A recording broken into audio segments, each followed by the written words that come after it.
Friday, everyone, and welcome to the WAN Show. We've got a great show lined up for you guys this week. Samsung is under fire for watching what you're watching roughly twice every second and sharing that information with their partners. Yeah, not great. Our headline topic is, of course, though, that YouTube has met its match. Government regulation. That's right. Vietnam has laid the smackdown on YouTube, banning unskippable ads, or at least limiting how long unskippable ads can run on platforms like YouTube. I'm sure that is welcome news to the people in Vietnam. What else we got this week? The fastest version of Windows is probably not what you'd expect. And also, Disney undercuts decades of incredible filmmaking technology with one of the weirdest, worst videos I've maybe ever seen. Why did you pick that? That actually caused me a certain amount of existential dread because the person presenting it, for some reason, seemed to think that it was cool, which hurt my soul.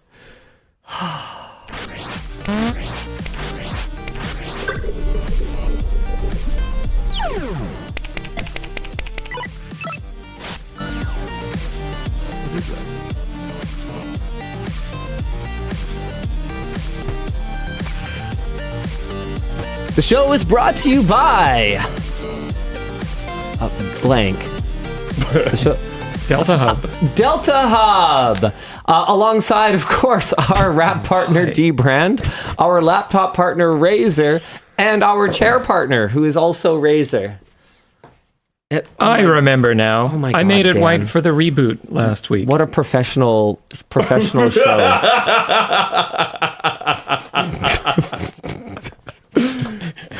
I'm competent. The new and improved WAN Show, now 50-50 owned by Linus and Luke. Already things are going downhill. How do you explain this? This is my fault for sure. Under new management. Someone tried to pin like an increased amount of ads on me or something. And I was like, dude, what? Try Colton. Yeah, it's man. Let's jump right into our headline topic today, which is, of course, Vietnam's new rules limiting how long unskippable ads can run on platforms like YouTube. Basically, they said they suck. And the rules are going to be targeting not only unskippable video ads, but also targeting static ads and even putting bans on delays before closing them. These new rules are aimed at helping the user experience, claiming that these invasive ads are harming the viewing experience, which is, Interesting. Probably not untrue. I think there's... yeah. I don't think you could find anyone on the face of the earth. And, oh man, I'm bracing myself now. I'm sure someone is going to come crawling out of the woodwork from somewhere to say, actually, I love to be informed of quality products and services that could enhance my life. But I don't think almost literally anyone would say, yes, the ads on a platform Enhance the user experience. enhance my user experience. Yeah, no. I think the bigger question here, though, is what does this mean in terms of platform sustainability? I don't think it's any great secret that YouTube relies in a significant way on ads to make their platform profitable. Does it seem like a business decision how much and where to run ads, and to find that balance between what users will put up with and what is sustainable in terms of profitably operating the platform? Would you be let's turn it around and let's make it about our own stuff. Would you be willing to operate Floatplane in Vietnam if for whatever reason they said, hey, your means of monetizing your platform, we're over it. It's not good for users to have to pay for Floatplane. It just needs to be free. To be fair, yeah, that's not quite what they're saying. No, they're not saying that. They're saying you can run ads, but I can tell you right now. So what do you think? So I can tell you that the kind of ads that they're going to allow are not profitable in modern internet. when you account for video streaming bandwidth, like and storage. It's just not a thing. You think so? This to me feels like they're going back to like 5-second ad skips, which YouTube had for a long time when they were profitable. They did, but I mean, we did. I don't know if you remember, we did that video on. It was a very controversial topic of conversation, which I don't seem to be able to resist. Why 4K should be a premium feature on YouTube? Storage has not continued to grow exponentially in capacity. This one. It has not continued to grow exponentially in capacity anymore. It leveled off ages ago in terms of cost per gig, and the recent AI boom is not freaking helping with that. I forget who mentioned this to me recently, but they were telling me that like major players, like hyperscaler players, are struggling to get enough hard drives right now. Yeah, there's like envoys from people like Microsoft going to various countries trying to get hard drives and RAM and stuff in person, trying to like show up at factories and be like, hey, we need stuff. So like it's a very interesting thing going on right now that it's being talked about, but not like as much as I would necessarily expect considering the scale of what's currently happening, if that makes sense. I think Mondesio on Floatplane has a really interesting take. You know, what if all ads on every platform had to be short? Then advertisers would have to compete for having a really compelling ad in a very short period of time, and theoretically that would impact the pricing of ads across the board, and it wouldn't really harm the platforms as much. And that is such a cool point that would require so much coordination and international cooperation that unfortunately it's just not going to happen. I don't think so. I like it though. A great example of that, it actually happened recently around taxation for the ultra wealthy, and I think particularly for corporations. I think it was. I believe they were targeting a 15% minimum corporate tax rate globally, and there was like a ton of countries signed onto it. And then recently, I think this was in the last week or two, the US basically went, no. And the idea behind it was that it would make it much harder for major corporations to just dodge taxes by making their headquarters somewhere that they could pretty much avoid ever actually making a profit, and where they could shield their profitability. But it required everyone to agree on having these rules and expecting every jurisdiction all around the world to cooperate on something as, don't take this the wrong way, but frankly unimportant as ads in front of a web video, right, when they couldn't even agree on, hey, probably major corporations should be taxed, for the good of the There are less billion and trillionaires involved in this one. So, it has that going for it. But yeah, I agree with you. Makerboy says, I saw a ticker ad across the bottom of a video today. The creator said they were trying something new. The ad did not interrupt the video at all. I can tell you something, though. Part of the reason that you noticed it was because it was new. Over time, you will learn to tune out the ticker ad, which is why the advertising industry is always looking for novel ideas. That's why it's always changing. And I hate to use the word evolving because it has like a positive connotation. When I say that Bulbasaur evolved, you expect to get Vine Whip, or Razor, whatever. The point is, you expect Bulbasaur to be better, whereas I feel like when ads evolve, they get more intrusive, which is a kind of better. Or they gain audio, or well, I guess that's more intrusive. Yeah. Say something. What?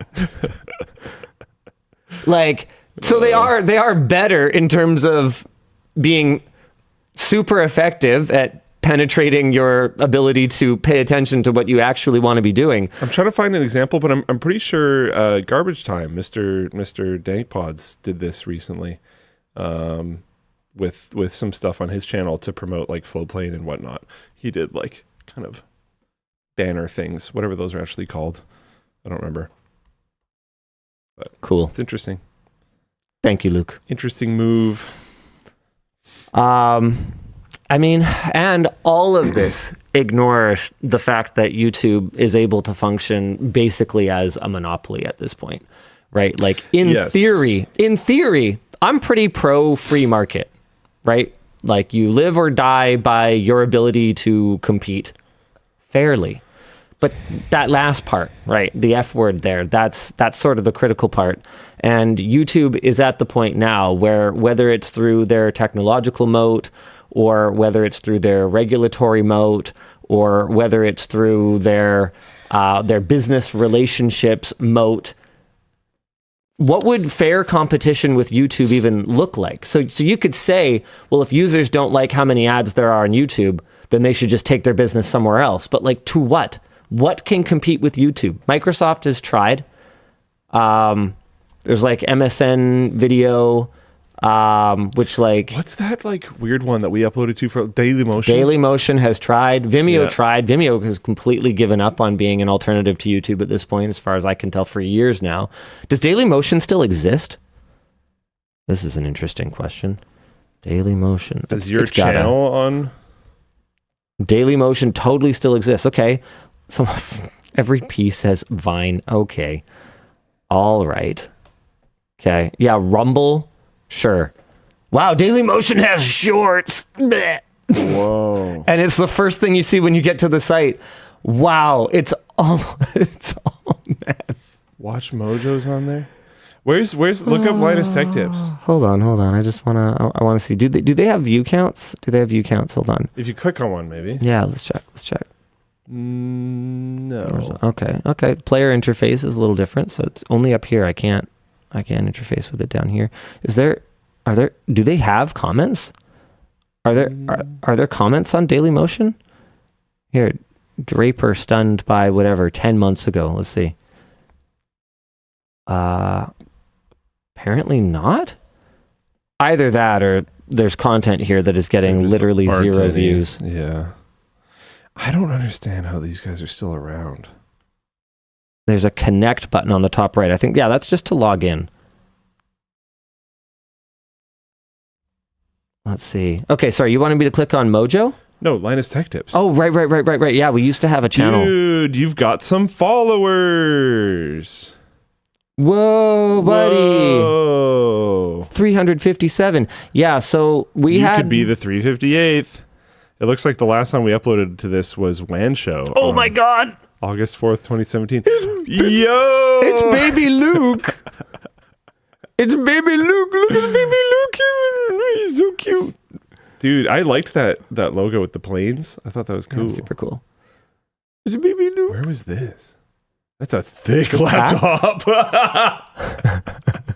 Oh, dude, is that the Arkham Asylum? Yeah. No, hold on. This might be Arkham City. I don't know the differentiation between the games at all, to be honest. Yeah, I think this has got to be Arkham City. I only ever launched them for benchmarking. Nice. Really? Yep. Oh, dude, Arkham Asylum is so good. I heard they were good games. I just never came around. Oh, it's apparently Arkham Origins. Okay, sorry, guys.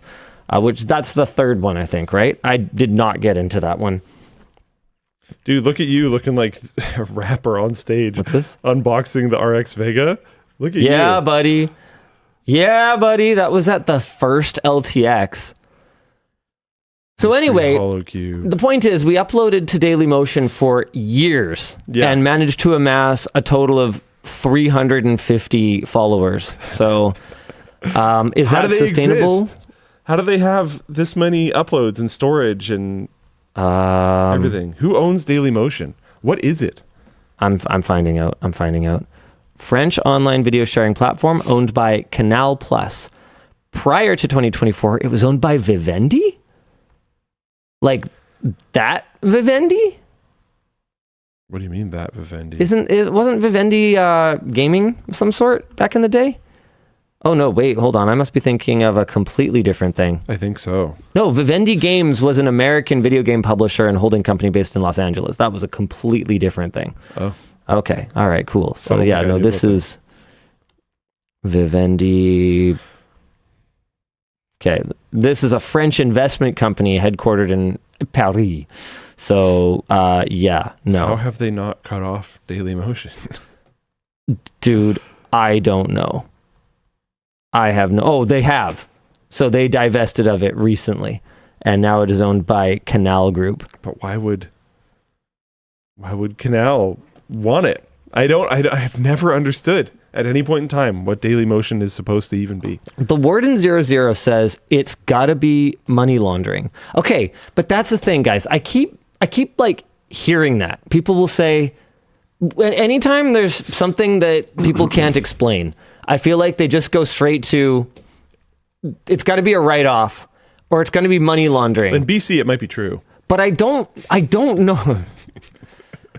And in many cases, here in BC, in many cases, I can definitely see how that might be the case.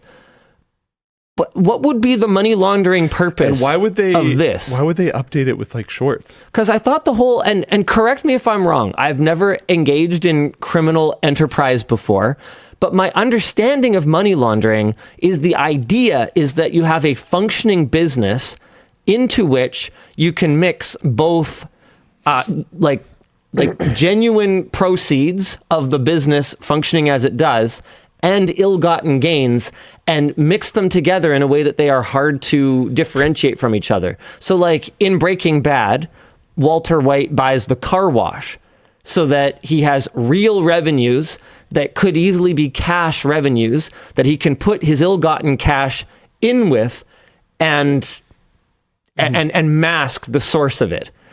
But if you have something that, as far as I can tell, could not possibly do anything other than lose copious amounts of money and would operate entirely digitally with no cash, what would be the money laundering purpose of it? And it might be. I don't know. I'm not a crook.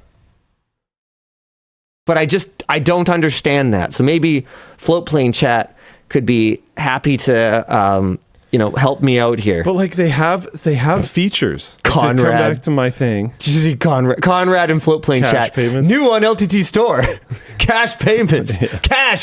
Cash for your bones. Too many bones, not enough cash. Try Cash Bones.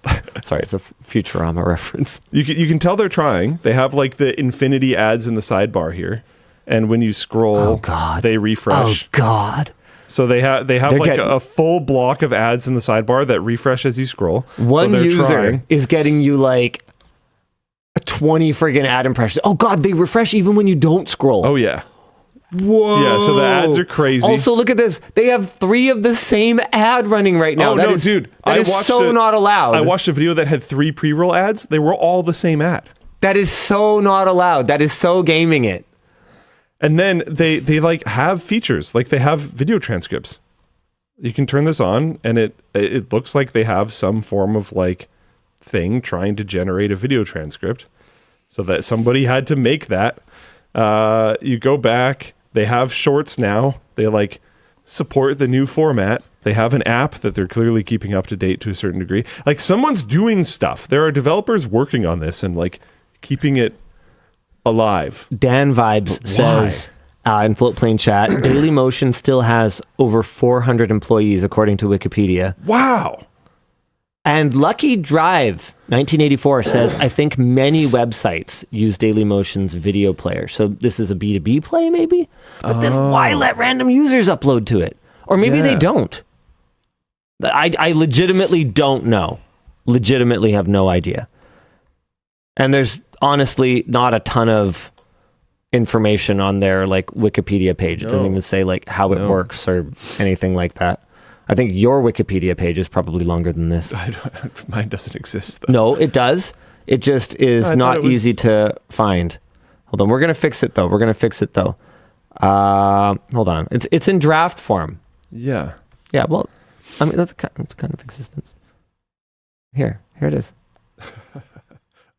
Apparently, they updated it to include the WAN show stuff. Oh, okay. No, it's not longer than Dailymotion. We got to get it longer. We got to pump those numbers up. Those are rookie numbers. I got to do something. I got to do something stupid. Oh, yeah, that would be the way. Yep. I think that would actually do it. Like if you had like a Borderline Darwin Award. like a major controversy, you could Yeah. I don't know, you could like It's the whole like get like a early life, benchmark wrong on something. rise to power, being in power, fall, execution. You need an gotta- arc. Yeah, Okay. yeah. Crystal says Dailymotion does let the public upload. There you go. Okay, well, good luck with that, everyone. Why don't we move on to our next topic? You want to pick it? Sure. Note I didn't tell him what he was picking. Could be my nose, could be my butt. I guess it's. Oh my god. Let's talk about In Windows. what order, though, Dan? Takes a screenshot. Windows. The fastest version of Windows probably isn't what you expect. Okay, hold on. Let's let the people post. Let's let the people post in the chat. Yeah. What do you think is the fastest Windows? Well, the first person's definitely wrong. XP? No. XP's a funny I didn't one. expect XP. XP's a funny one because people have so much nostalgia goggles for Windows XP. Windows XP was a piece of shit until like Service Pack 2. SP2 was goated. SP2 was Windows XP in the early days kind of sucked. I think we were just coming from Millennium Edition, which was like way worse. This is what I was saying. I think it was good for the time. Dude, It had a lot of problems, but I think it was good for the time, and I think computing back then was very fun, That's fair. and you could have fun with Windows XP. Windows XP was fun, so it didn't really matter that it had problems. It was fun. It is amazing how much of chat is totally wrong. I don't know if I've seen pretty much it. Okay, there's couple one people are in person there who said it very definitively, which makes you think they just read the article. There's some fair in there. enough. There's some in there. Okay. All right, Hackaday reports on a benchmark battle featuring every version of Windows since 2001, which means XP, Vista 7, 8.1, 10, and 11. Apparently not 8. I see those as different, but that's okay. Before we get into the results, which version do you think will win? I, top of head, guessed 7 when I first looked at this whole thing happening. I knew the answer, but only because we've benchmarked Windows editions before, and because of the whole. Okay, this is a bit of a spoiler, but because of the whole Windows 9 thing. Do you remember Windows 9? Yeah. So there's a reason that modded A tuned up version of that the was best sick. Windows was the best Windows for like quite an extended peried of time. Now, did they get into modding? No. Okay. No. So but, that's why I But guess that's why 7. I knew. Yeah, Because yeah. even not modded. So a lot of the mods for Windows 9 were less about performance actually and more just about cleaning up memory usage and improving stability and making the user interface tight. Windows 9 was so goated. That guy reached out and said he's working on one for 11, I think. I'm actually stoked. Yeah. Okay, Yeah. anyway, carry on. YouTuber TrigrZolt? TrigrZolt, nice. Loaded half a dozen ThinkPad X220s, Nice. so an i5 2520M, 8 gigs of RAM, 256 gig SSD, and Intel HD 3000 with the professional versions of the last 6 iterations of Windows. Got everything totally up to date, which is kind of impressive in its own regard in a few ways, and conducted a bunch of experiments to learn how Windows performance has changed over the last 2.5 decades, which is a brilliant idea. Yeah, super cool idea. Fantastic work. Maybe go check it out instead of just listening to this.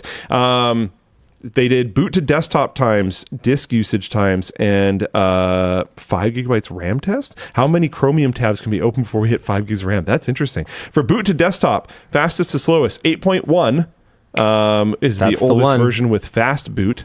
So it has fast boot, but it's the lightest OS That makes sense. A little of combination. the ones with fast boot. Yeah. So it's like wicked fast. XP and 10 tied, which is hilarious. Just have to say. 7, Vista, and 11 all had taskbar issues, or is that just 11 had taskbar? Just 11. Yeah. So 7 and Vista were kind of slow, and then 11, the taskbar took forever to load, which sounds about on brand. In fairness to 11, this is not supported hardware on Windows 11, but then that's like, I don't know, kind of people's problem with Windows 11. Oh, a big part of it. So, yeah. Take the L, Windows 11. Windows 7 was the worst at disk use. Is that just how big the operating system is? Yeah. Yeah, it's not too surprising. And then the 5 gigs RAM test for how many tabs you can have open. The best was Windows 8.1 and 7 at 252 and 235 tabs. Doesn't that... Okay, so Windows 8.1, 1. Well, but it's a huge gap between the other ones, I guess. Yeah. The worst was Windows XP. That makes sense. Oh, wait, really? Windows XP and 11? Yeah. 50 tabs for XP and 49 for 11? Really?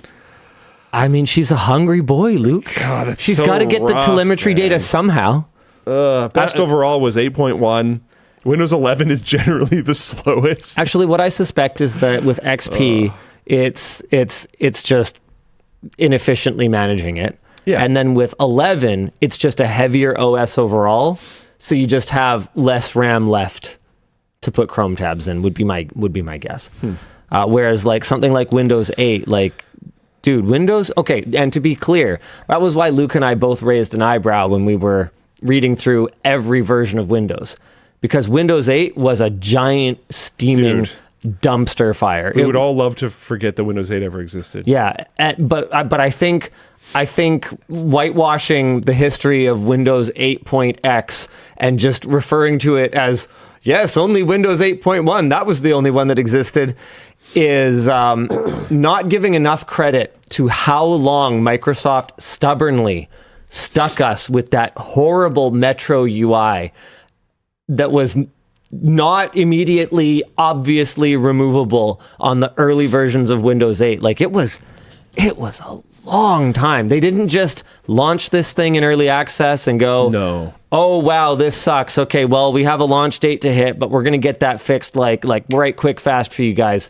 It was bad for a really long time. And then 8.1 came and just fixed it. October 2012 was Windows 8's release date. Looks like it was released to manufacturing on August 1st, 2012. And then 8.1, I just lost one of my ears. I don't know if it... Oh, did I? Sorry, I'll fix it. Maybe. And then 8.1 was October. Yeah, so it took a year. And that was a dark year. That was a long... Working at a computer retailer... Yeah. That was a long year. 8 was the only operating system that I ever didn't... The only modern... Okay, how do I define this? 8 is the only operating system since 2000 where I had a personal computer and never installed it. I had 8.1, but I think I only ever really dove into 8.1 with Windows 9.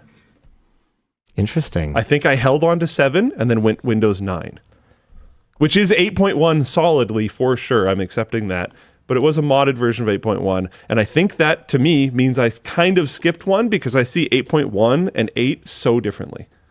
I'm trying to remember if I went 8 or 8.1 on my desktop. Because I don't think I figured out how good 8.1 was until Windows 10 was already out. And like 8.1 had turned into like the sexy remember when Windows was way lighter and when search worked. Yeah. Because I think 8.1 was the last one where the search didn't suck. Yes, I'm pretty sure that's true. Yeah, so I actually picked up on 8.1 for like running VMs and stuff. And I don't know if I ever desktoped it. I don't remember, but I definitely don't like fondly remember using it like I did with Vista, for instance, which I know is a controversial take, but I genuinely liked Windows 9. Deal with it. I loved Vista. But I think part of the reason why I liked Windows 9 was because it was such a like FU. Oh yeah. Nice. To be honest. I was reminiscing over the weekend with a buddy of mine about Windows Vista Black Edition. Which was another which was another like Windows 9 style like community mod, and Black Edition was awesome actually. I used to have my Windows XP boot logo modded to, I'm trying to find the exact one, I think it was this one, without the shine.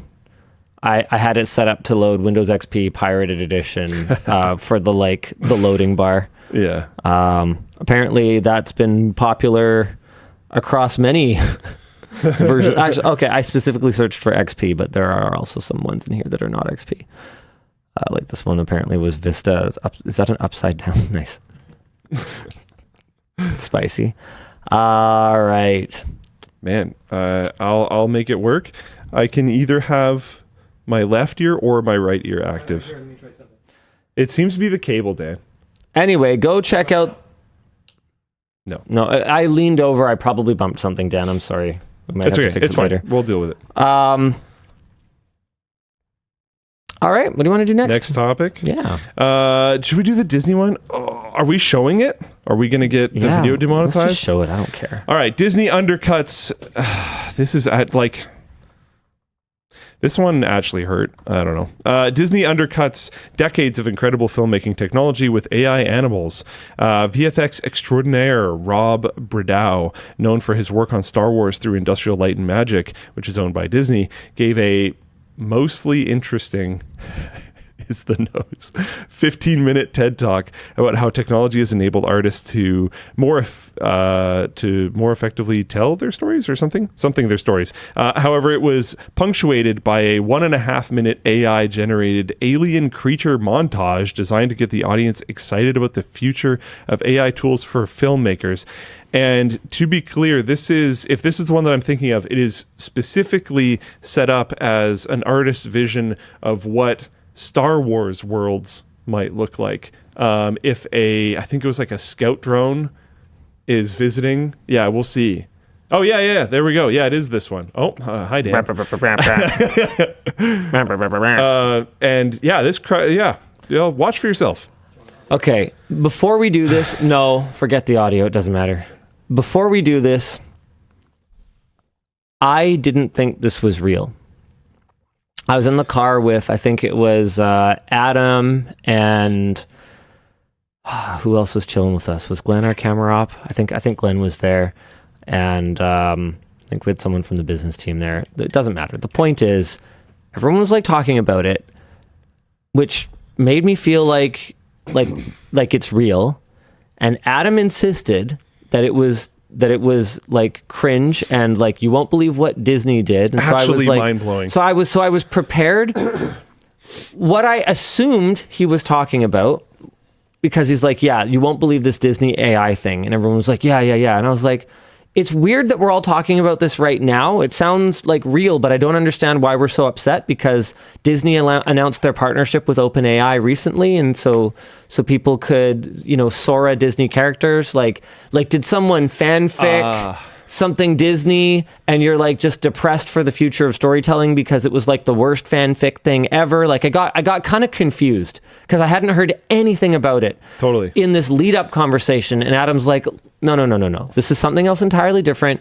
And he showed it to me, and it took me probably 3 or 4 slides to go, wait, this is official? Like, this is not like cringe fan bullshit. Like, this came from Disney. So with that preparation in mind, this is an actual Disney employee talking about the future of human imagination of a brand new Star Wars planet and the creatures that might accompany it, or inhabit it, excuse me. Oh my God. Yeah. So what is this? It's like a sloth with what looks like really poorly done water droplets on it or something. Metal or something. Metal sloth. Sure.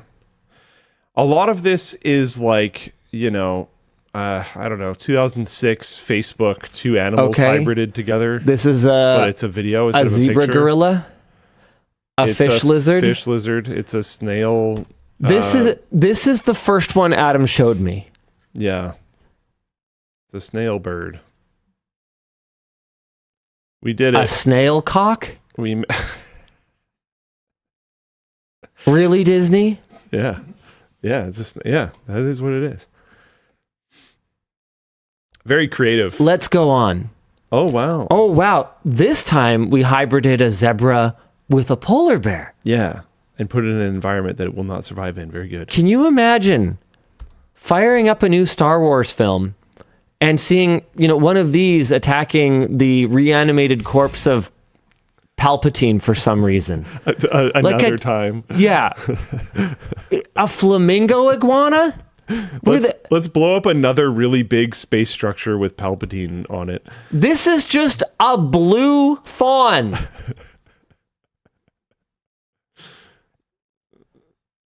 It's rough, man. And it goes on for so freaking long. Guys, check this out. Like, Dan, can you get rid of me for a sec?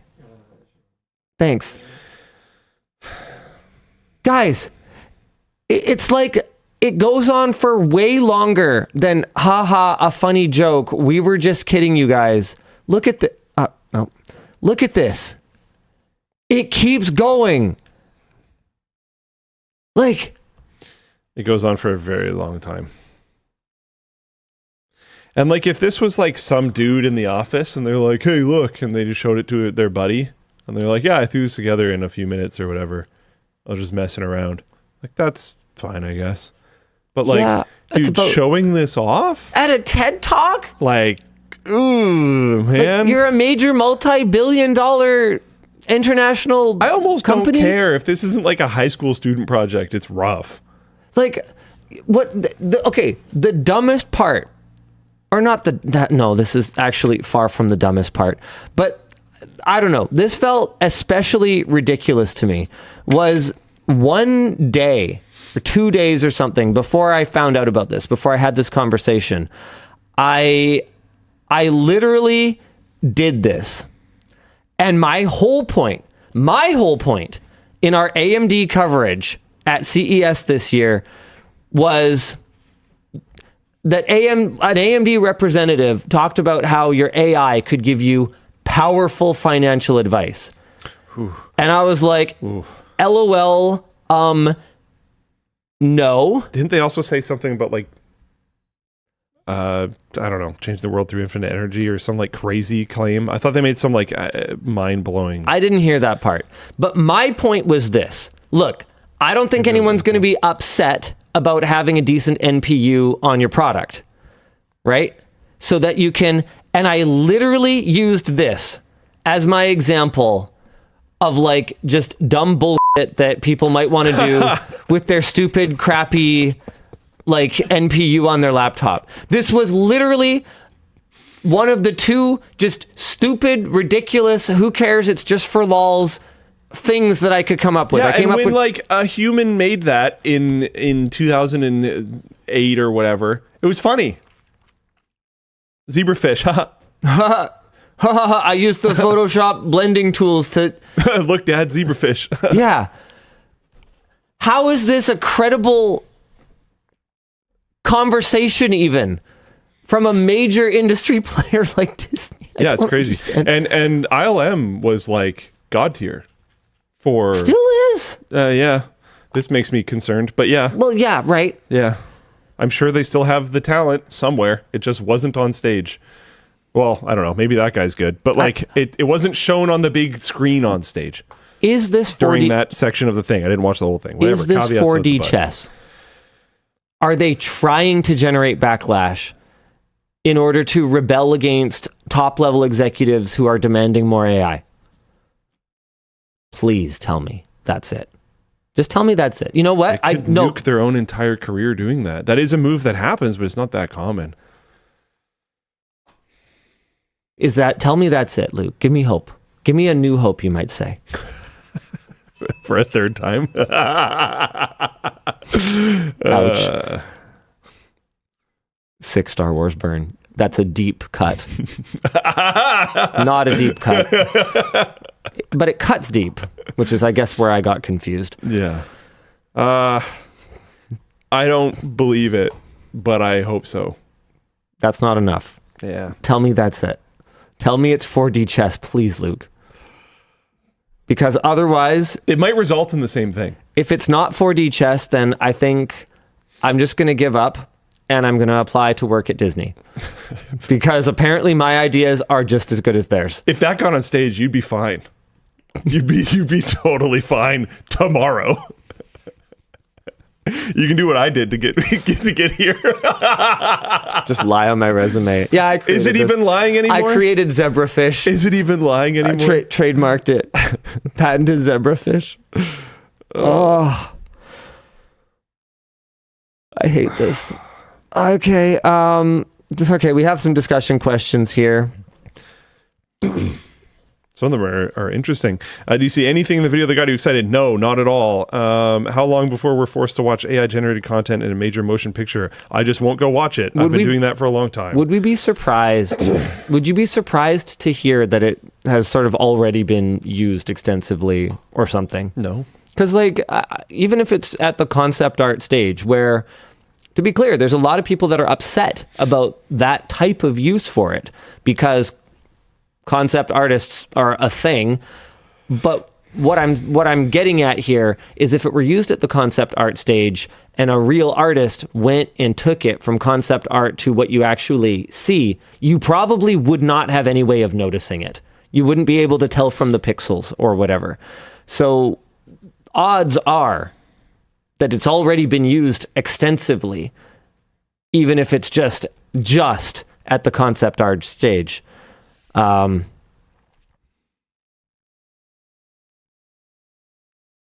man. There's some interesting stuff in here. David threw this into the notes. This comes after Disney's big push into artificial intelligence that got an AI-powered Darth Vader in Fortnite, who was immediately tricked into saying racial slurs. And also after they continued to lobby the government to prevent Mickey Mouse from entering the public domain with one hand while investing $1 billion into OpenAI with the other. Yeah, thanks, David. That really makes me feel better. Yeah, it's tough. They're just losing, as far as I can tell. Things like Bluey are just completely taking their lunch. So they're lashing out and trying to accomplish things. And this doesn't seem like it. Is one of them, which to me just means you're just losing way harder now. It's funny because, like, they don't even really use a lot of the IPs that were so formative and foundational and iconic. Like, do you think kids today would not? I mean, I guess they did do a DuckTales reboot. I was trying to think, like, would they not like Donald Duck and Mickey? And like, it's funny because when you're at Disneyland, those characters are still so central to the brand identity. But like when I was a kid, I feel like there was so much media with Mickey Mouse. I remember I had one of those little like golden books that was like Mickey Mouse, but it was the story of the Prince and the Pauper. Like you know, Disney's whole shtick where they steal folklore and fairy tales and then they just like put their IP and characters on it. Like that seemed like a pretty good formula. And then now they've gone like self-referential where they just like remake their own movie, but in live action. And it feels like at a certain point you're going to run out of that. Maybe you could, I don't know, just look, I don't want to be in charge of Disney, but it seems like you could just, I don't know, do that. They are releasing Toy Story 5. Oh, God. This is not a popular opinion, but I felt Toy Story 4 was just so unnecessary. I felt like Toy Story 3 tied the whole arc up into a nice little bow, and I felt like it was done. And Toy Story 4 just felt like one of those movies where, and then this happens, and then this happened, and then this happened, and then like this happened, and wasn't that cool, and then this happened. We'll see how it goes. Yeah. I don't know. The original Toy Story trilogy is pretty legendary. I didn't hate Toy Story 4, but it didn't stick with me like the other ones did, you know? Toy Story 4 felt so unnecessary. Yeah.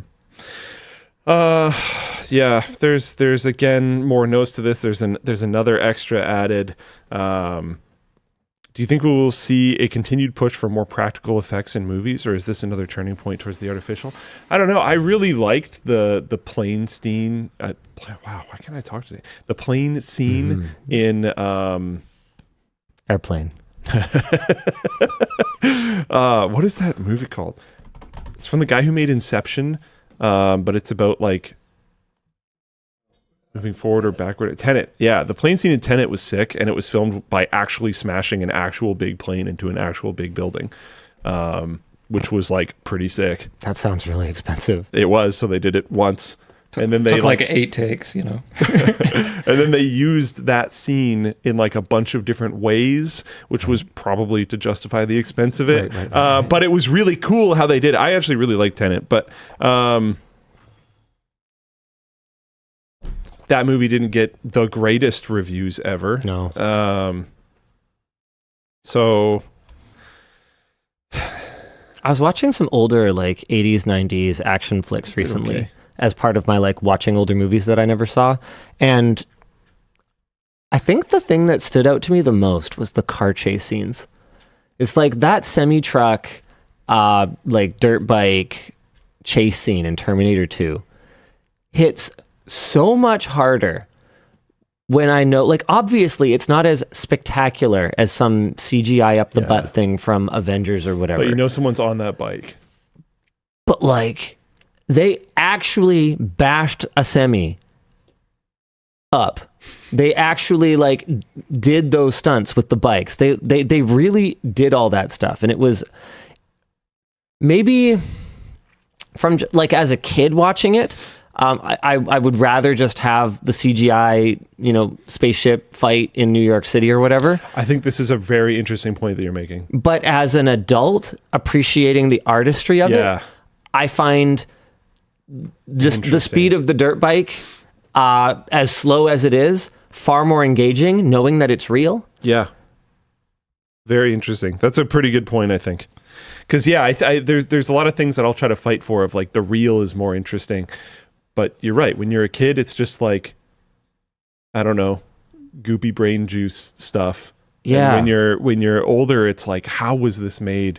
What's the investment in risk? What's the investment in funds? Like, wow, like you can tell the care that went into the scene because there was so much spent on it. So you know that they must have really invested and fought for this to happen, and blah blah blah blah, and that all impacts your appreciation of the art. The partnership that they must have had to forge with General Motors to get like 19 cars that are going to be in like a giant pile up, knowing that they have to convince them that they need them at a good price and that it's okay for their brand to be, you know, bashed, because like literally like bashed in, because a lot of the time car companies in, you know, more modern times will not allow even a scratch on the car, and you'll notice that it's just totally immersion breaking once you notice it, once you're aware of it, that like, oh, okay, so the hero's car is not allowed to have any damage or scratches because it's the hero's car, even though it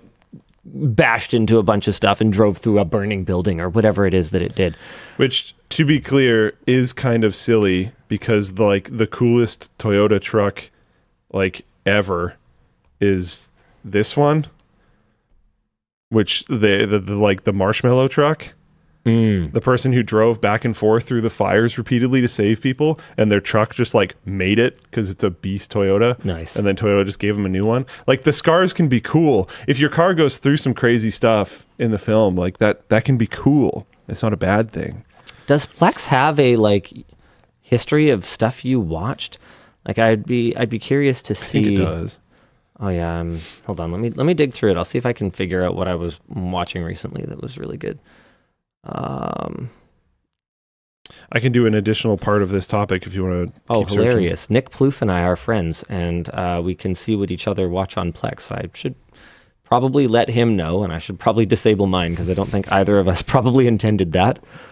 Hope you're enjoying that show you're watching, Plouffe. I didn't mean to creep on you, but quality selection. They enabled it by default. Yeah. Wait, really? Yep. It just kind of came out of nowhere. Yeah, we talked about it on WAN Show at the time, but I don't blame you for not paying attention. Is anyone coming for, I mean, I just don't really use it, so I probably just forgot, but is anyone really coming for Plex? Like, I've heard Jellyfin talked about, but every time I bring it up, people kind of shrug and go like, yeah, Plex is still better. Is Jellyfin improving? Is it replacing at this point? I will have to give it another shot. It's been a long time since I've looked at it. I will. People are saying MB. We had 3 different people in a row say MB, and then now people are spamming Jellyfin. Wow. Okay. trying to remember. It might have been Bad Boys 1. Now, question for finally watched. everyone I'd never seen spamming Jellyfin is amazing. Is Jellyfin open source and Plex isn't, and you like it because it's open source, or is it just good? Which one is it? Why not both, Be Luke? real. Why not both? Be real. Why not both? Be real with me. Because it being cool because it's open source is great, but that has to be in addition to it also being great. That is the cherry and the cream. You know what? I think it might have been Last Action Hero. I think that's the one that I was watching when I thought, oh my God, all this stuff is real. Because that was shot in 1993. So someone posted, you should watch a video that's like, no CGI is just good CGI. Not in 1993. In 1993, when they crashed a car into another car, they got two cars. And they basically did what every 6-year-old boy does when he's got two cars in his hands. But just filmmakers on a much bigger budget. Mm-hmm. No, you can tell when it's a scale model, guys. Come on. Come on. Be real. You can tell. Sometimes it's pretty hard. Cars have weight. Cars probably. Yeah, the way that they bend, the way... No. Especially when it's a low-speed collision. And they you can... those 80s cars, right? Like, you can see the shocks and the weight of them. There's... No. Yeah. There's an additional part of this topic. Do you think Larian did the right thing by promising to no longer use generative AI even during conceptualization? And I was like, what? Because that isn't what I heard last time at all. And it sounds like some amount of hours ago. Oh. Let's see here. 13 hours ago, there was... Why is it Sven instead of Sven? Are you supposed to pronounce it Sven? And sure. He just wrote it that way? Anyways, I don't know. 13 hours ago, he said this. Hi, happy you enjoyed our game. So first off, there is not going to be any Gen AI art in Divinity. I know there's been a lot of discussion about us using AI tools as part of concept art exploration. We already said this doesn't mean the actual concept art is generated by AI, but we understand it's created confusion. So to ensure there is no room for doubt, we've decided to refrain from using Gen AI tools during concept art development. Okay, refrain is not a commitment to never. Yeah. That is... That way, there can be no discussion about the origin of the art. Having said that, we continuously try to improve the speed with which we try to get things out. The more iterations we can do, the better in general the gameplay is. We think Gen AI can help with this, so we're trying things out across departments. Our hope is that it can aid us to refine ideas faster, leading to more focused development cycle, less waste, and ultimately higher quality game. The important bit to note is that we will not generate creative assets that end up in a game without being 100% sure about the origins of the training data and the consent of those who created the data. If we use a Gen AI model to create in-game assets, then it'll be trained on data we own. That is not the thing that was... Yeah, we need to make sure that when we put notes in the thing, they are the right notes for the thing. I'm deleting that. So basically what they're saying, just like refrain from taking out your cell phones and taking pictures of the performance, that is not, a hard never. That is a please don't. Because they can't even guarantee that their own people internally will not use these tools. They cannot prevent a Larian employee from going home, getting their laptop. This laptop from our laptop partner, Razer, thank you. Getting their laptop, generating something, bringing it into work, and using it as part of their... Oh, that's not Sven. That's why it's not Sven. Cool. They can't prevent anyone from doing that. And then the second part of this is... Shoot, now I'm distracted. Sorry. That was the game director. It's a different person. Is that forever is a very long time. They would be completely bonkers at this point to say no generative AI forever. And they know that, which is why that statement was basically, we're going to keep doing exactly what we're doing. Here's a statement we crafted that will hopefully let you guys settle down and touch some grass. The most interesting part to me was that the important bit to note is that we will not generate creative assets that end up in a game without being 100% sure about the origins of the training data and the consent of those who created the data. Sure. That part's very So basically, to me. we will use generative AI in the concept phases. We will generate assets that will end up in the game, but we will be sure of the origin of the training data.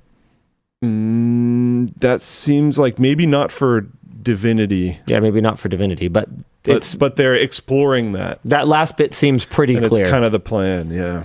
But this is, to be clear, man, like they're talking about it, but this is the plan for everyone. It's been fascinating to me how like Larian and the people behind Claire Obscure, I don't remember their studio name, are gaining so much flack for this. And then Embark, the people who made our creators, are like super open about it and have been forever. And they're getting relatively little flack for it. There's been a couple big hits, but not that much. And then you see Battlefield out there so obviously having used it to the point where I've seen like promotional images that have like very telltale signs of AI influence. And everybody's just like, oh, whatever. I don't know. It's EA. They were going to do it anyway, so we'll just leave them alone. It's like, oh, come on. Come on. Anyways. All right, moving on. Speaking of cool things, I'm going to do a random like aside thing. Dan, hold on. Oh, Is Dan going to have us do anything else? he doesn't Yeah, have I'll any probably do cooking. the merch message. Because your thing there says okay. topic 2, I was- and we're on it does. topic 4 now, I literally think. about to grab it. Wow. Nice. Wow. Nice quality. Wow.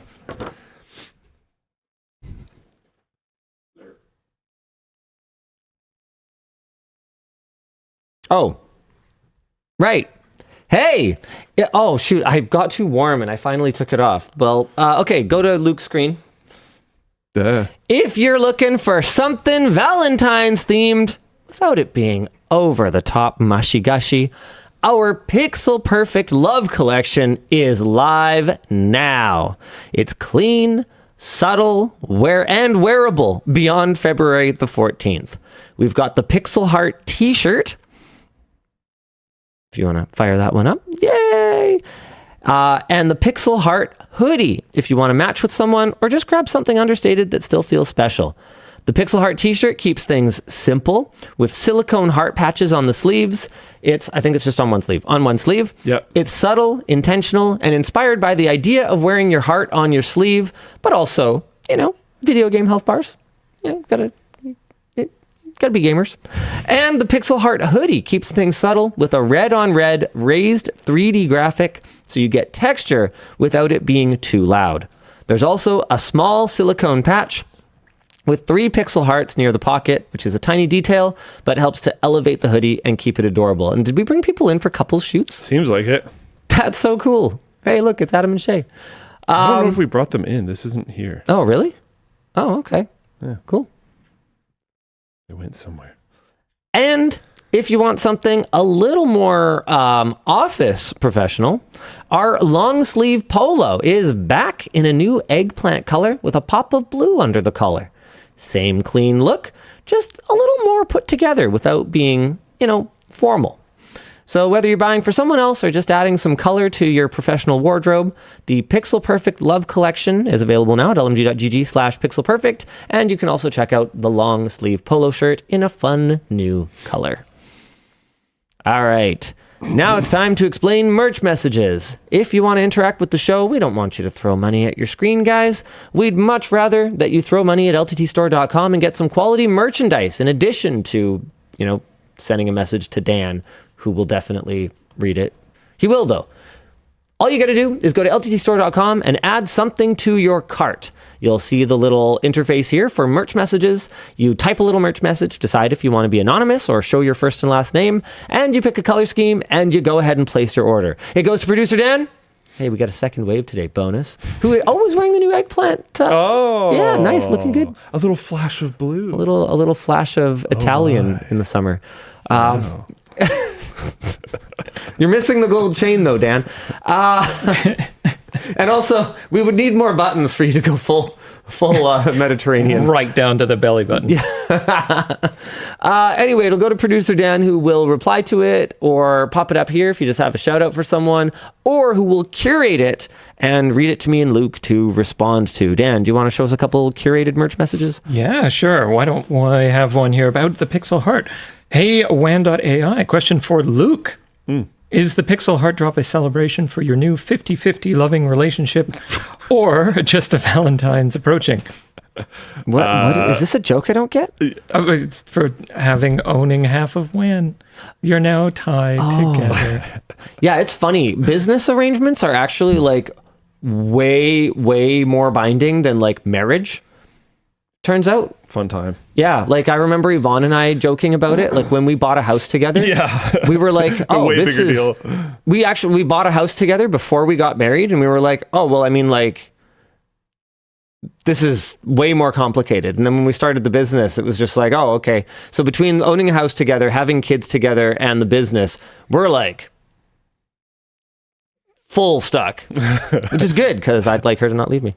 Okay, carry on. Yes, that is why we did it. The creative people at Creator Warehouse were like, you know what? Valentine's Day, ultimately unimportant. What really matters is the link between Linus and Luke. And this shirt just symbolizes that and nothing else. Sure. Two-parter. Totally not that Luke found out about this today.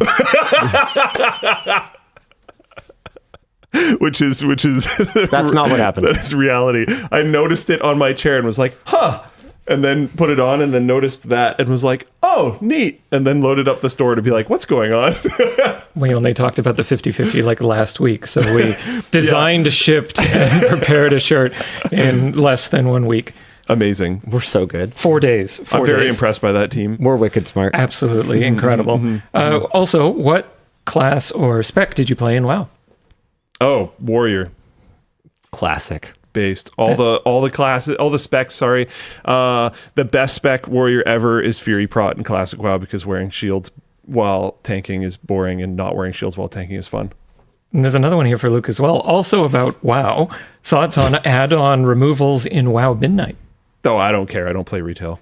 Oh, gross. Unbelievable.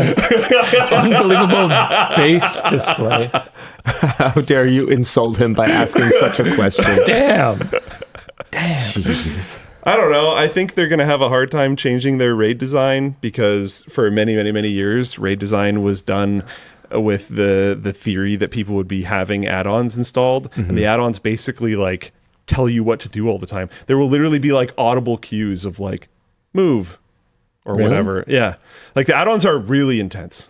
It's funny because like I actually I've really been frustrated sometimes, but also enjoying how not hand-holdy Clair Obscur is. On the one hand, it's modern gaming way too easy. Like when you die in a fight, you just try it again. Like it's like a 4-second penalty and you just go for it again. It auto saves like all the time. But on the other hand, like sometimes I'll get annoyed because I can't figure out where to go. Like there's no map in dungeons. So the difficulty is high, but the punishment is low, I guess. Yeah. So you really have to try. And so sometimes I've been kind of annoyed, but I've also really appreciated, and I found the combat, for instance, way more engaging when the timing is really hard to get. And like they have these side challenges where you have to like parkour. And I don't know if you've ever parkoured in a like third person view 3D game where frankly, I don't think Assassin's Creed counts because it just like does it for you. Frankly, it's an RPG and is not Assassin's Creed, but I kind of had flashbacks to Psychonauts. Like some of them are really, really frustrating, but like getting to the top of like the tower one, I'm like, yeah. And I don't know, I felt like accomplishment in playing a game that I haven't felt in a while. That's cool. So I'm into that. That sounds like the opposite thing. And like they have a little bit of white paint, Yeah. like with the climbing things. But like the climbing things are gold, and sometimes there'll be like strains of gold in the rock, and they're actually kind of hard to spot sometimes. Yeah. I don't know. I like it. I like it. There's a lot going on in like, I don't know. I haven't played them, but there's a lot going on in like modern WoW raids, and before the add-on removal, I guess. I don't know if it's already happened or not. But yeah, like there will be this mechanic where like say there's a boss and he's hitting your tank, right? Fairly obvious MMO type stuff.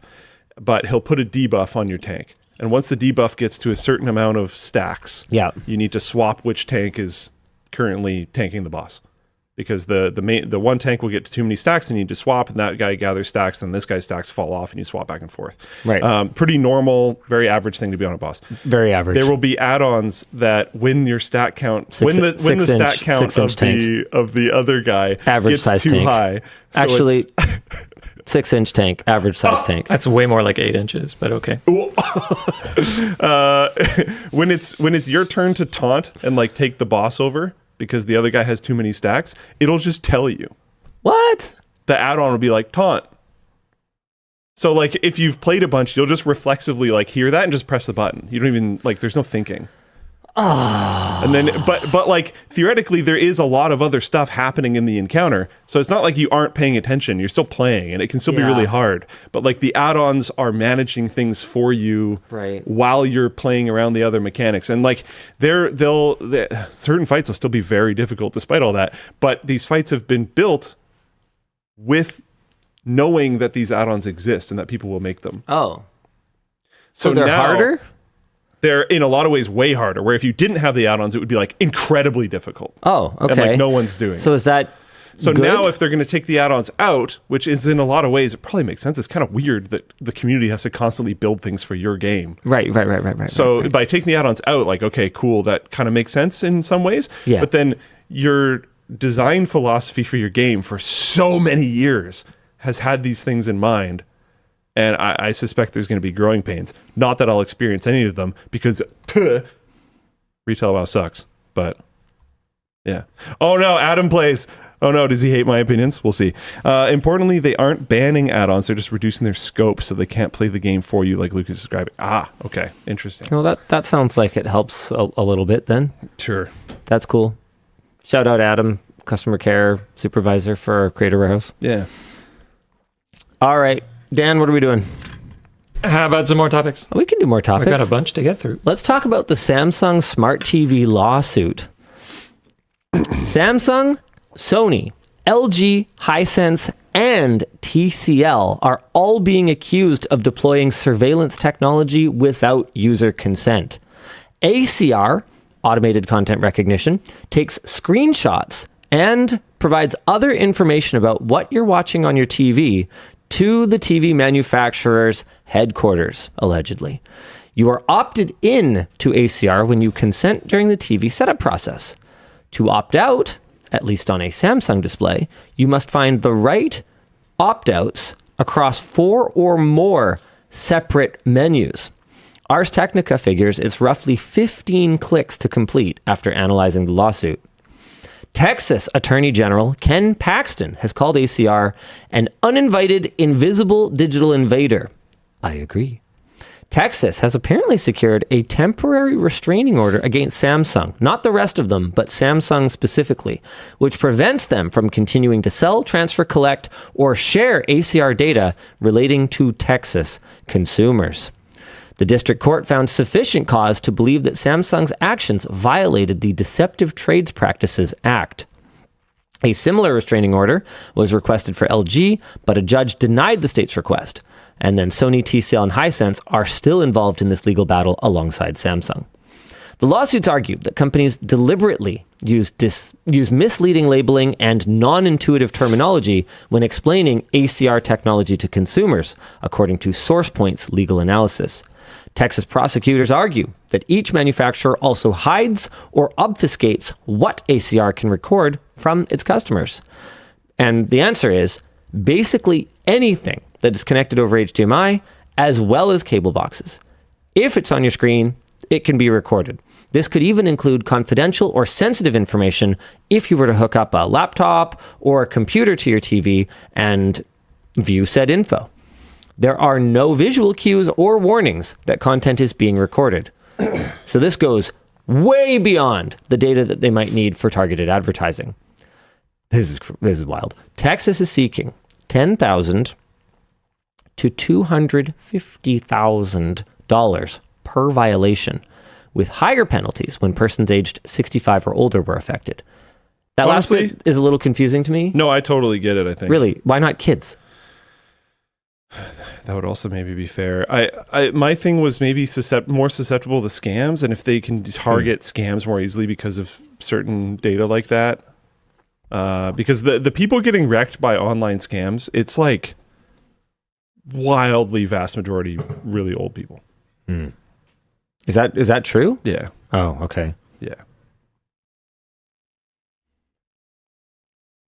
So is that who Bethesda was selling horse armor to? The Elder Scrolls? Based on your own series? logic. It's all fit for old people. No! No! Based on your own logic, that's not a scam. I know. It's not a scam. It's not a scam. I just thought it was funny because I thought of Elder Scrolls. It was pretty funny. I was just trying to find a way to. I thought you were just calling me old, to be honest. I didn't even put the Elder Scrolls You're thing kind together. of an old soul, though. A little bit. Yeah, like there's things about you that are like young dude, but there's also things about you that are very like I'm like middle age and like I'm more interested in exploring the world and having experience, sharing experiences. You know, like you're kind of old. I started the exploring the world thing right away. Yeah, I know, dude. To be clear, I see what you mean. Yeah, I know. Okay, no, my bad. Like Totally, you were just born like kind of a middle-aged man. Yep. Yeah, and to be clear, I totally get it. Like I was like, okay, well, I have flunked out of school. I am going to join the workforce and immediately settle down and have a family as quickly as humanly possible. You seem like a fantastic wife. Let's be husband and wife and have children. Like, I don't know. I was talking get to it. someone recently about like, how can you know if you want to have kids or not? And I was like, I don't know. Some people do. And some people do. Sorry, I'm still a little bit sick. I'm having talking problems. Yeah. And they were like, no, like nobody does. It just sort of happens. And I was like, no, Linus did for sure. Like, know if they wanted to have kids? Yeah. Oh, yeah. I was like, no, Linus knew 100%. Yeah, there's no question. And they're like, how, whatever. I was like, I don't know, but he knew the whole time. Like there was no gaps. Like, this was 100% knowledge. That was the path. It was like, get education. Okay, we didn't manage that. Get job, get wife, get kids, and have a family. Path accomplished. Yeah, like there was no, yeah. There wasn't wavering. Yeah, no. Well, I don't know. I was talking to someone about this the other day, but I had kind of a unique upbringing because, people will ask like, were you an only child or did you have a lot of siblings? And I'll be like, yes, because I was functionally an only child for most of the time up until I was 11. So that was every other weekend I was with my dad and most of the week. And then every other weekend I was with my mom and also Wednesdays after school. And so I was an only child at my dad's house. But then at my mom's house, I was one of 5.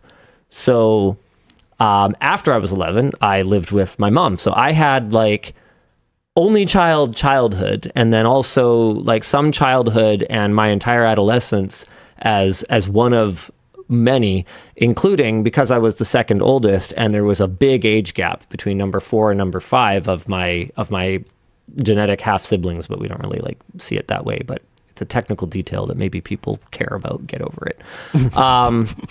So there was a pretty big age gap between number 4 and number 5 of us. So I like knew that I loved little kids, and I like knew how to change diapers, and I like I actually participated very actively in caring for a baby. And it's something that I feel like a lot of parents in my cohort seriously missed out on, because it used to be that people had enormous families. Yeah. like tons and tons of kids, to the point where by the time number 5, number 6, number 7, number 8, number 9 are rolling in, the eldest ones are very actively participating in the care of and the upbringing of these kids, because otherwise it's a completely non-viable situation. And I don't know. I felt like I just had more certainty and more confidence going into parenthood, having had that experience. Oh, I'm sure. That I feel like a lot of people, like including Yvonne. I laid that out too. Yvonne was one of 2, and they were 2 years apart. She did not help in any way to raise a child before she was just, here you go, handed one. Yeah, like that was brought up as well. Like, oh, how could he have known? Like, how could you know before you've done it? You've never had kids before. And I was like, well, he kind of sort of did, because he kind of sort of took care of them. I got to see a lot of it. Yeah. So like, I don't know, that kind of counts in my opinion. Like, I remember being in the hospital waiting for my baby brother to come out.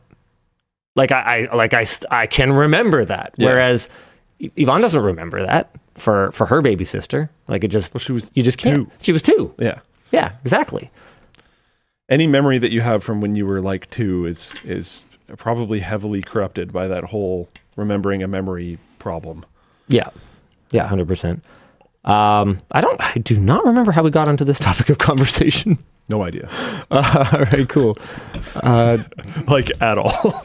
We should probably get through some sponsor spots. Sure. All right. Oh wait, no, we only have one. Okay. If you want to do that now, yeah, let's maybe do the floodplain announcement. Absolute mad lads. They did the whole thing. No, we'll do the sponsor spot. Oh, okay. The show is brought to you by DeltaHub. Long hours sitting at your computer desk can often result in a sore wrist, especially when you engage in certain activities. However, our sponsor DeltaHub has set out to help relieve some of those pains. They have recently dropped their Carpio G2.0 LTT edition. They took the core design of their 2.0, but made one strategic change: a magnetic wrist strap. The strap's not there to restrict your movement, though. It's there to help you move more freely without losing your support. So when you switch between keyboard, mouse, trackpad, you won't be asking, where the heck did my wrist rest go? And just like their previous models, the G2.0 slides smoothly across your desk or desk pad without snagging or getting caught. And the pads to the wrist rests are perforated to help them breathe, meaning less sweat buildup after a long day of work or gaming. So go and grab your Carpio G2.0 today by either scanning the QR code, on screen, QR code, or heading to the link in the video description, and make sure that you use code WAN15 to save 15% on your order. Now, so we have a special segment thanks to the DeltaHub WAN Show sponsor takeover. They apparently bought all the WAN Show sponsor spots today. So here's that QR code. We're going to be playing a brief game of legally distinct Wanily Feud. Okay. The rules are simple. Earlier this week, there was a survey sent out to our team while we were away at CES. Oh, fun. Okay. 5 questions were asked, and the top 3 answers for each question have been recorded for us to try to guess. To keep things moving, we will be given 2 guesses each per round. The answers are weighted, and there will be up to 300 points up for grabs. Whoever has the least number of points at the start of each round will get to guess first, and somewhere off screen, a coin was flipped, and Linus will be guessing first for the first prompt. Oh, I see. This is very, it's only mildly off topic, but I like their box. You open it, and the info card comes out of the top. My Luke Cam button doesn't work. Oh, because I have it in takeover mode. Okay. One sec. Cute.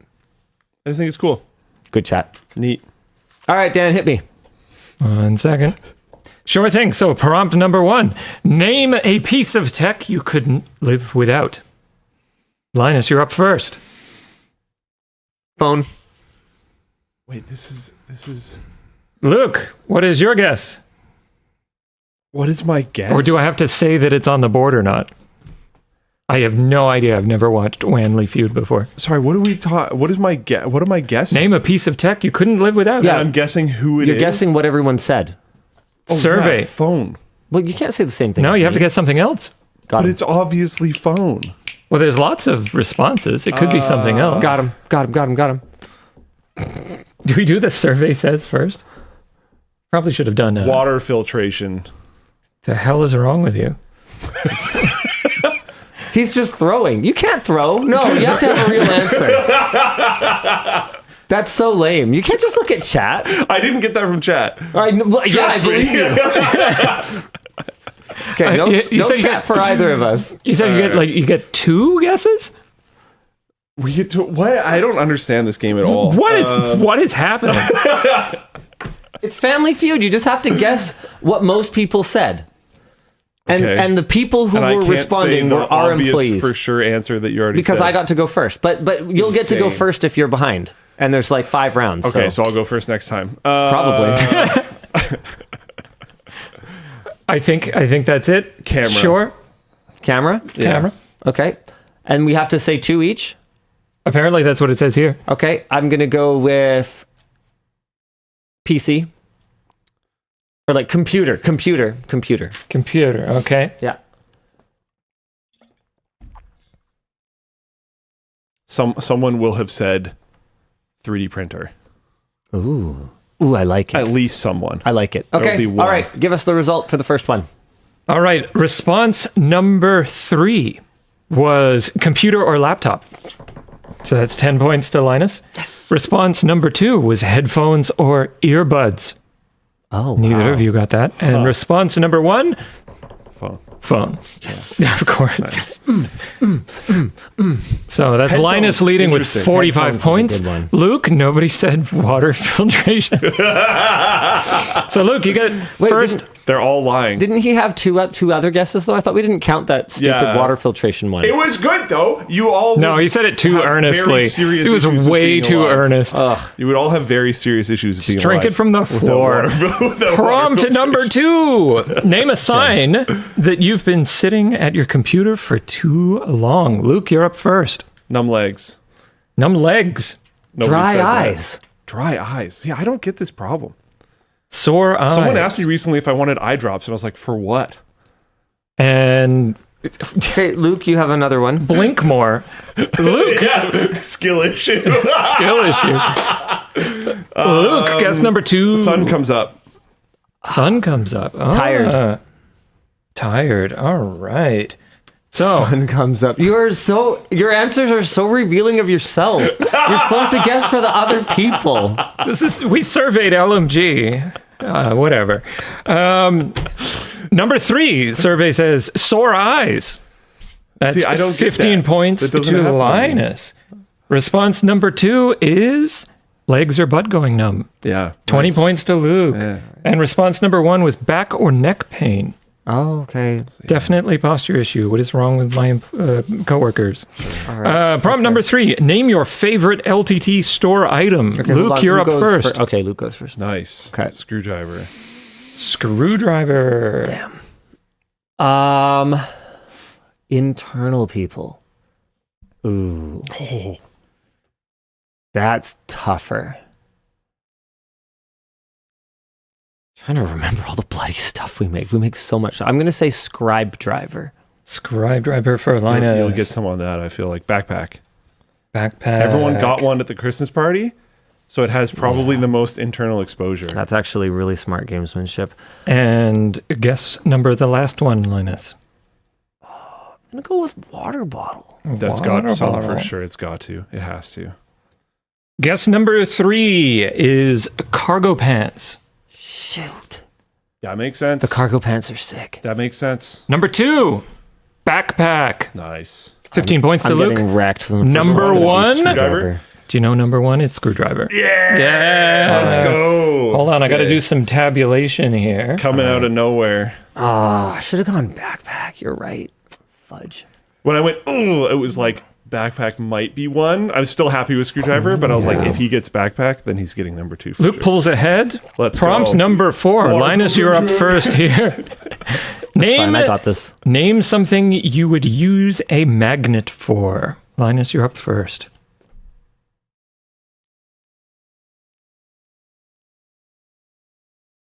Something you would use a magnet for.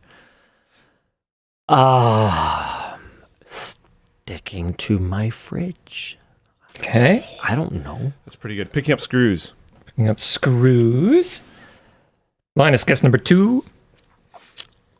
Mounting a tool. And Luke, final guess. Cable management. Oh, crap. That's a good one. Luke for cable management. Guess number 3. Picking something up like drop screws. Almost verbatim. Nice. Okay. That's Solid. cheating. Okay. Guess number 2. Sticking something to a fridge. Nice. Nice. Oh, And guess number 1 is cable management. damn. Oh, it's such a good one. That's a good one. That's a good one. All right. I have no excuse for that one. That's so dumb. Yeah. Okay, just More do it. LTTStore answers. I feel like they almost answered, like, they almost reverse Family Feuded us here. Like, trying to give responses that we would think And of. Like, that's last such one. an LMG LTTStore It answer. really is. Cable man. Come Yeah, on. Yeah. cheap.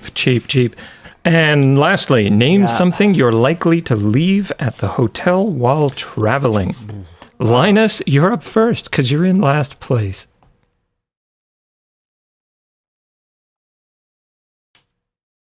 Cable. Okay, so is this like you have left the hotel permanently? You've Yeah. checked out, and Yeah, you've left it You at left the it at hotel. I'm going with cable. Cable, okay. Luke? I don't like my guess anymore. Crap.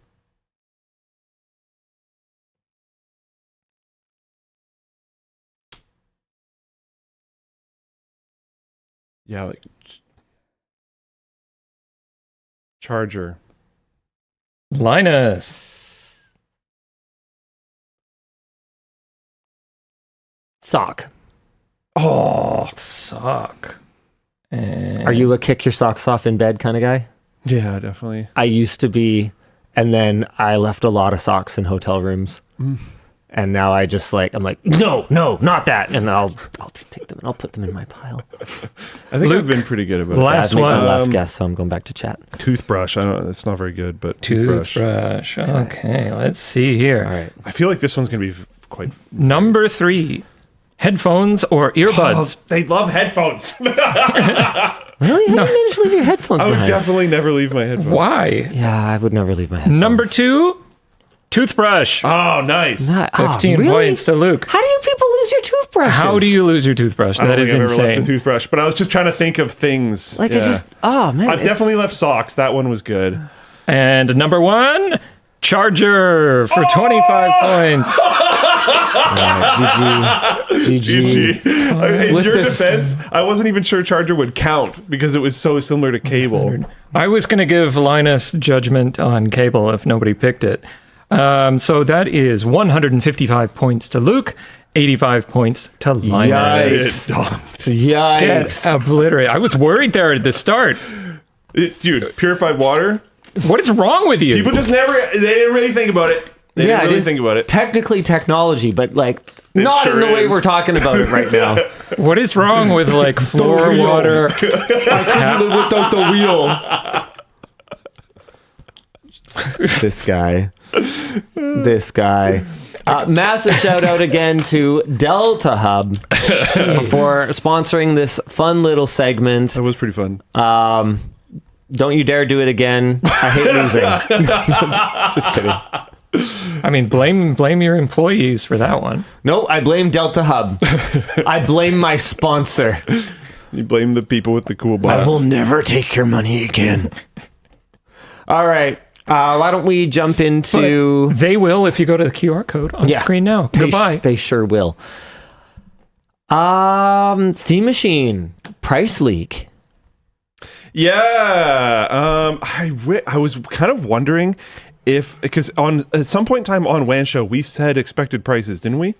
Didn't we both guess? We've talked about it. I've guessed in a dedicated video on LTT. So what did you get? Because I know I have guessed, but I don't remember what I said. So what did you guess? I don't remember my guess. There's also a note that I think you just flashed it on screen People are saying this is all BS. It might be. We have no idea. It's a leak or a rumor or whatever. But there's also people that have noted that in Czechia, the tax is included in the price. So this would be with tax.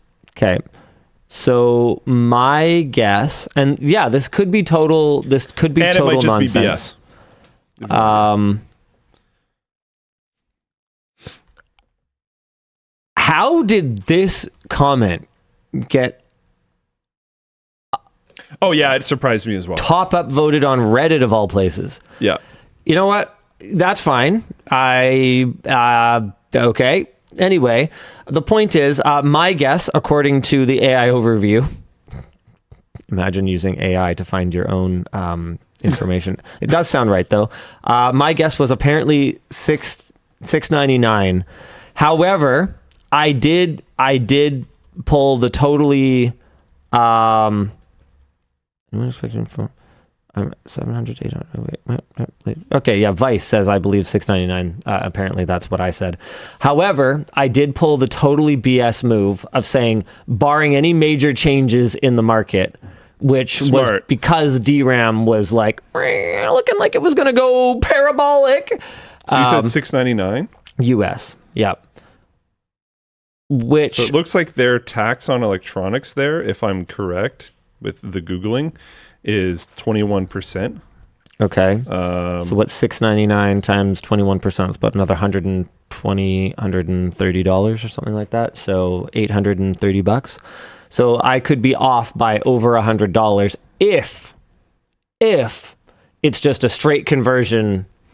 There's very likely Plus also tax like usually when you have something come up here, it'll be like, yeah, it's price converted and then also rounded up to the highest closest 99.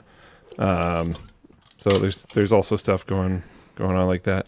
Miss me with that sales tax BS here in Oregon?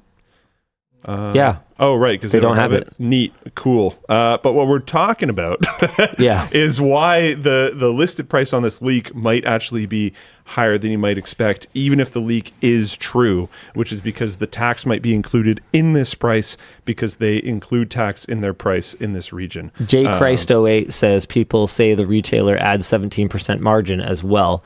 Sounds like a credible person. Yeah, we already knew that part. Yeah. But then also margin for this retailer. So all of that combined. Oh, okay. I might be really close. Land it pretty close. This is what I was trying to effectively get to. Yeah. That'd be kind of cool. I wasn't expecting really to be right because I know there's so much regional volatility. Pricing plus tax being included plus retailer markup not coming directly from Steam, all that kind of stuff might land it pretty close to what was expected. I think the conversation now is kind of the branching decision tree then. So if this is right, and it actually ends up being like $900 to $1,000 US, is it DOA to you? No. Really? Yeah, I don't think so at all. I yield the floor.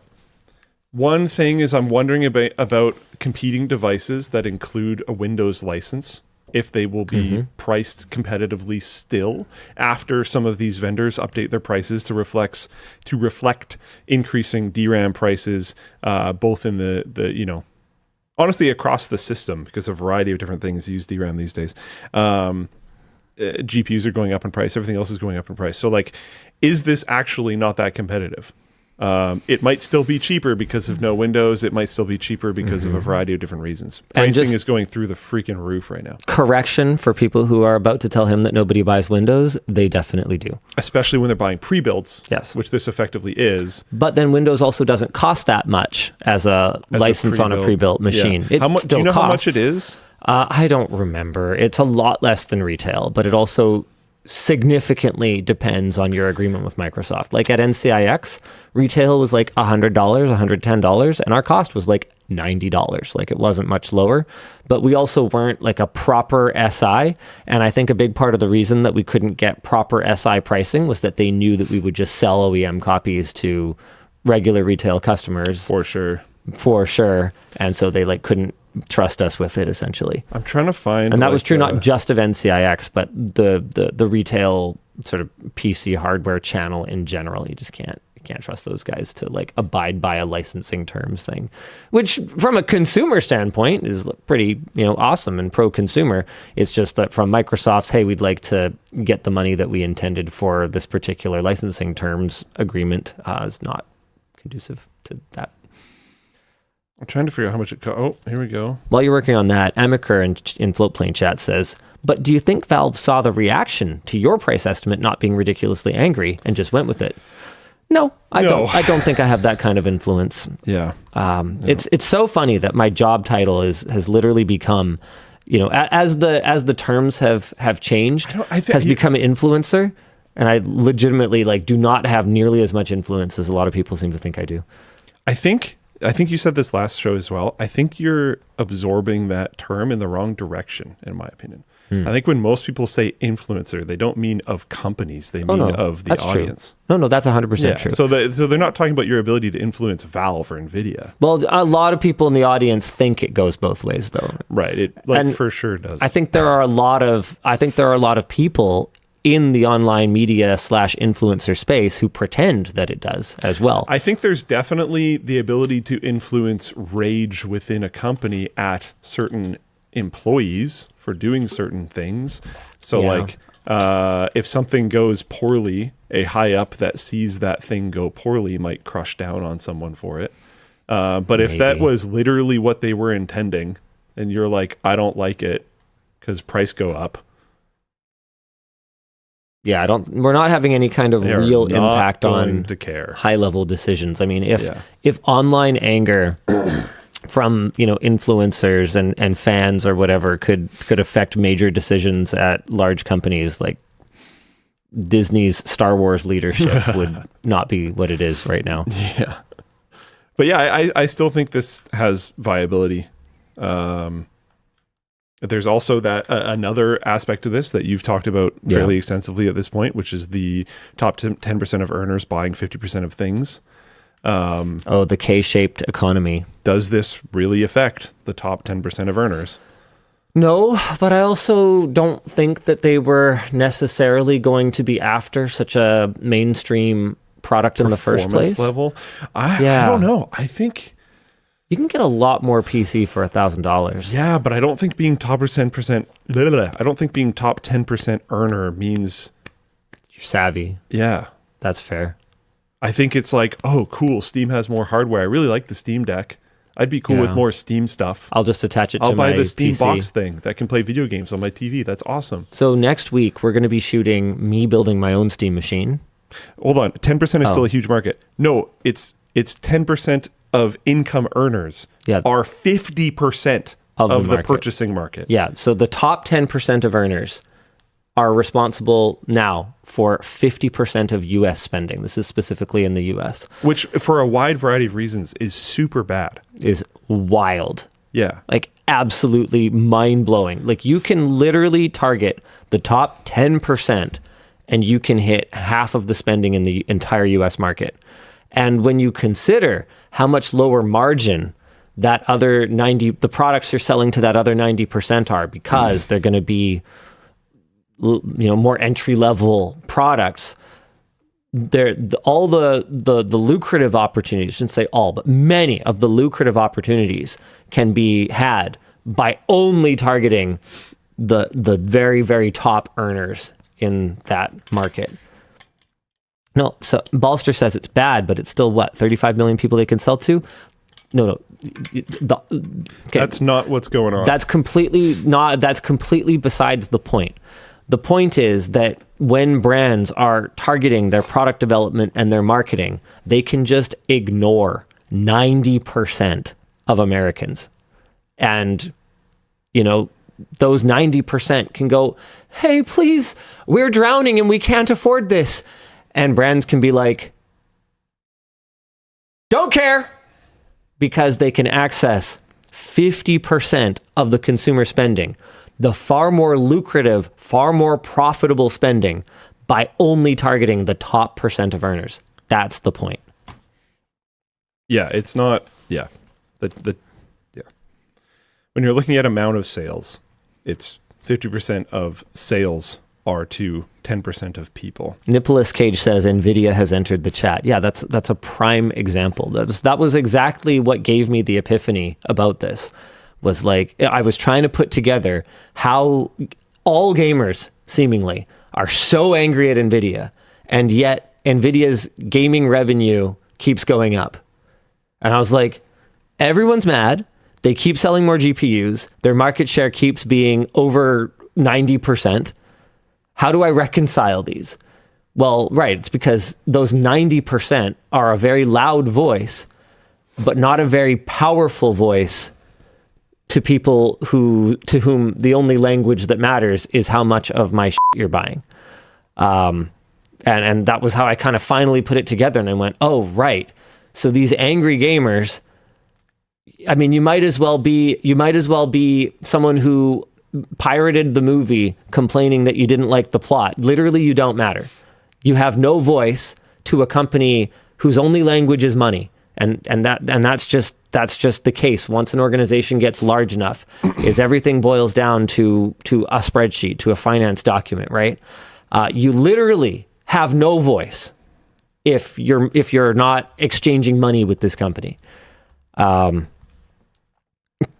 Dead Antisocial in Floatplane chat says, buy more money. Yeah, well, yeah, that's rough.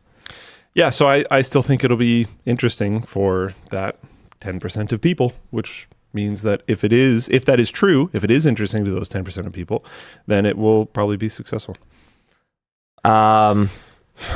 Chapper88 says, is there a do your own Steam Machine video coming? Yes. I finally get to build it next week.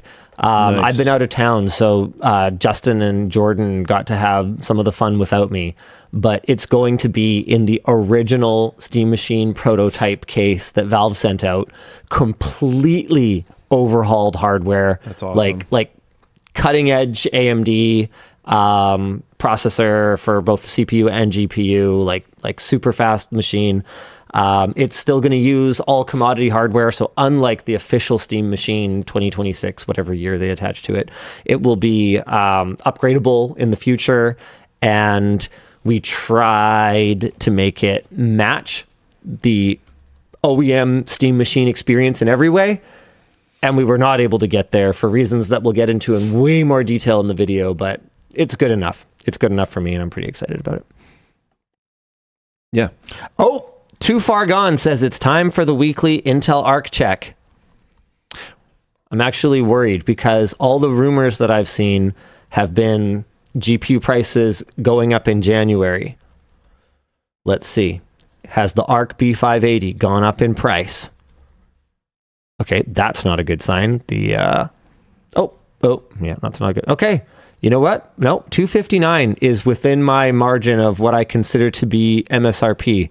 There is still one Arc, the Onyx Lumi, that is available for $259. Dan, do you remember? Can you post the link? Oh, wait. Hilarious. The female audience in Floatplane chat, along with Noki, Mr. Nebe, and some other people, are reminding me of what our Newegg affiliate URL is. It's lmg.gg/Newegg. Feel free to use that link and then go and pick up an Arc B580 12 gig GDDR6 GPU with the Intel Holiday Bundle, which I remind you includes Battlefield 6. There you go. Or one of these other games, if you prefer Dying Light the Beast, Assassin's Creed Shadows, or Civ 7 for some reason or other. Yeah, you probably won't. But yeah, you probably won't take that last one. But there. That's cool. Yeah. Great high-end, high detail 1080p gaming card. Even can handle 1440p if you don't mind a little bit of, XCSS upscaling. Super quality card. I actually didn't realize this until I was chatting with him at CES, but David Gauthier, who did the most recent Arc Challenge and actually sold, I think he had a 3080 or 3090 or something like that. Really solid. I don't remember what it was, but it was really solid. You know how at the end of the video, he's like, I'm just staying on Arc? He's still on Arc. That's cool. And I was chatting with him about it. That's really cool. And he's like, yeah,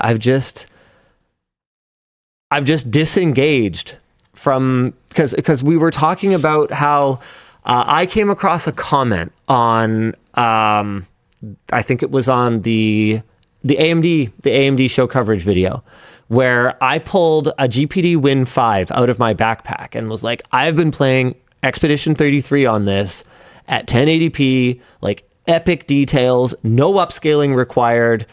It's incredible. To be clear, I'm not targeting 60 FPS at epic on it. I have to go down to like medium or high, or use a little bit of upscaling in order to, if I wanted like 60 plus FPS. The point is just like, I was like, this looks so good. It's absolutely incredible. And I'm not using any upscaling. AMD's Strix Halo chips are absolutely incredible, but they're expensive. That was sort of the point that I was going through. So someone actually'd me in the comments, and they were like, Expedition 33 is a piece of shit game because you actually can't run it without any kind of upscaling or gross TAA or whatever. I spent like several hours trying to fix it and turn all of that stuff off, and I couldn't. I returned the game. And I was like, okay, first of all, brother, sorry. What I meant was I set my upscaling scale to 100%. If that still has some filters or whatever that bother you, might be, then fine. But I think my meaning was clear. Number 2, get over it. It's a great game. If it is even at all, even remotely, a genre you enjoy, or you just are looking for an adventure and a wonderful story with engaging characters, get over it and just play it. And so I was talking to David about that interaction, and that was when he mentioned, like, yeah, I've just disengaged myself from needing to obsess over every pixel, and I'm so much happier. And he said it at the end of the Arc challenge. I just wasn't sure if it would stick, but he's still running his B580, and the guy's a gamer. Like, don't kid yourself. It's not that he just like, I don't know, didn't really care that much because he doesn't play games that much. He's like a gamer. Definitely a gamer. Confirmed, verified, actual gamer. Yeah. And I don't know, man. I'm just like, whenever I hear people freaking out about GPU prices, I'm like, hey, or hear me out. Buy the one that isn't unreasonably priced. Just buy it. I want to leak it so bad, but I won't. But we have something very cool coming for this whole Arc price check thing. That's all I'm going to say. Seriously? That's all I'm going to say. You can't do that. That's all I'm going to say. That's you don't have that power. Wait, he does now. I do. He's drunk. He's gone drunk with power. He owns half the WAN show for 2 weeks. It's not even. It's not even WAN show stuff though. It's a different department. But yeah, no, I really wanted to show it off this week and to use it this week. Yeah. But we won't. We will use it in the future. Oh, I think I know where you're going with this. It's exciting. All right. That does sound very exciting, and I'm excited for it. Yeah. All right. What are we supposed to be doing now? Oh, float plane announcement. Yes, sir, Dan. I'm on it. Oh my God, there's so many more topics still. That's fine. This is fun. I'm having fun. Wait, I was about to say the show is brought to you today by Floatplane. No. Nice. No. Yeah. It's brought to you with Floatplane. Heck yeah. Where is the Floatplane now? Oh, there they are. Luke, did you know that CES happened this week? Look, I'm just reading Sammy's thing here. I take no responsibility for this. I didn't know because nothing eventful happened. Okay, that is actually legit. This is why I kind of opted to not go. Sort of saw it coming. This was the lowest energy CES that I think I have been to. Maybe the recovery year, the first year after COVID, because it was pretty slow. But there was at least tech that year. But like in terms of people, it was pretty slow. I asked a lot of brands, like, look, level with me here. I'm not leaking anything. You know that. I've been around for a while. Yeah. Do you really have anything? What's shaking? No. Not even bacon. No. And there was a lot of people that were like, I can't say, but I'd be like, well, I'm considering like not going. And I'm trying to figure out if I need to go. And they'd be like, Yeah, okay. For the first time ever, I don't know if you know this, I came back a day early. I didn't until like half an hour before the show. Someone mentioned you got here Wednesday or whatever, and I was like, whoa. No, I got here yesterday afternoon. I was in office yesterday. I was supposed to be flying back this morning. And Which is normal. I came back a full day early. It's not even that normal for you to still be there on Friday. Yeah. Like doing the show from Vegas. We've done that. Or, no, not abnormal, he means. Yes, like that would be normal to be there done the all show week. Yeah. But like we got some stuff done ahead of time. So MSI sent over that monitor with their 5th gen QD OLED panel. So we were able to talk about like hardness improvements and magenta, whatever. That was a sponsored video, full disclosure, but it was still cool new tech that was coming at CES. What was another one we did early? We did Dell's like 6K monitor early, also sponsored. And then once I got there, I got briefed on the new DLSS stuff like the night we arrived, which was on the weekend, which is still before the show. So I had all the information, but then of course, with any brand, and no offense to NVIDIA, but particularly NVIDIA, what I'll do is I'll write branching versions of the script. Yeah. One where everything they tell me is totally true, and one where there's a little bit of bullshit mixed in with it. So you always go with the one on the left. And this time, no. Oh. Dude, have you tried DLSS 4.5? No. We'll get to that in a second.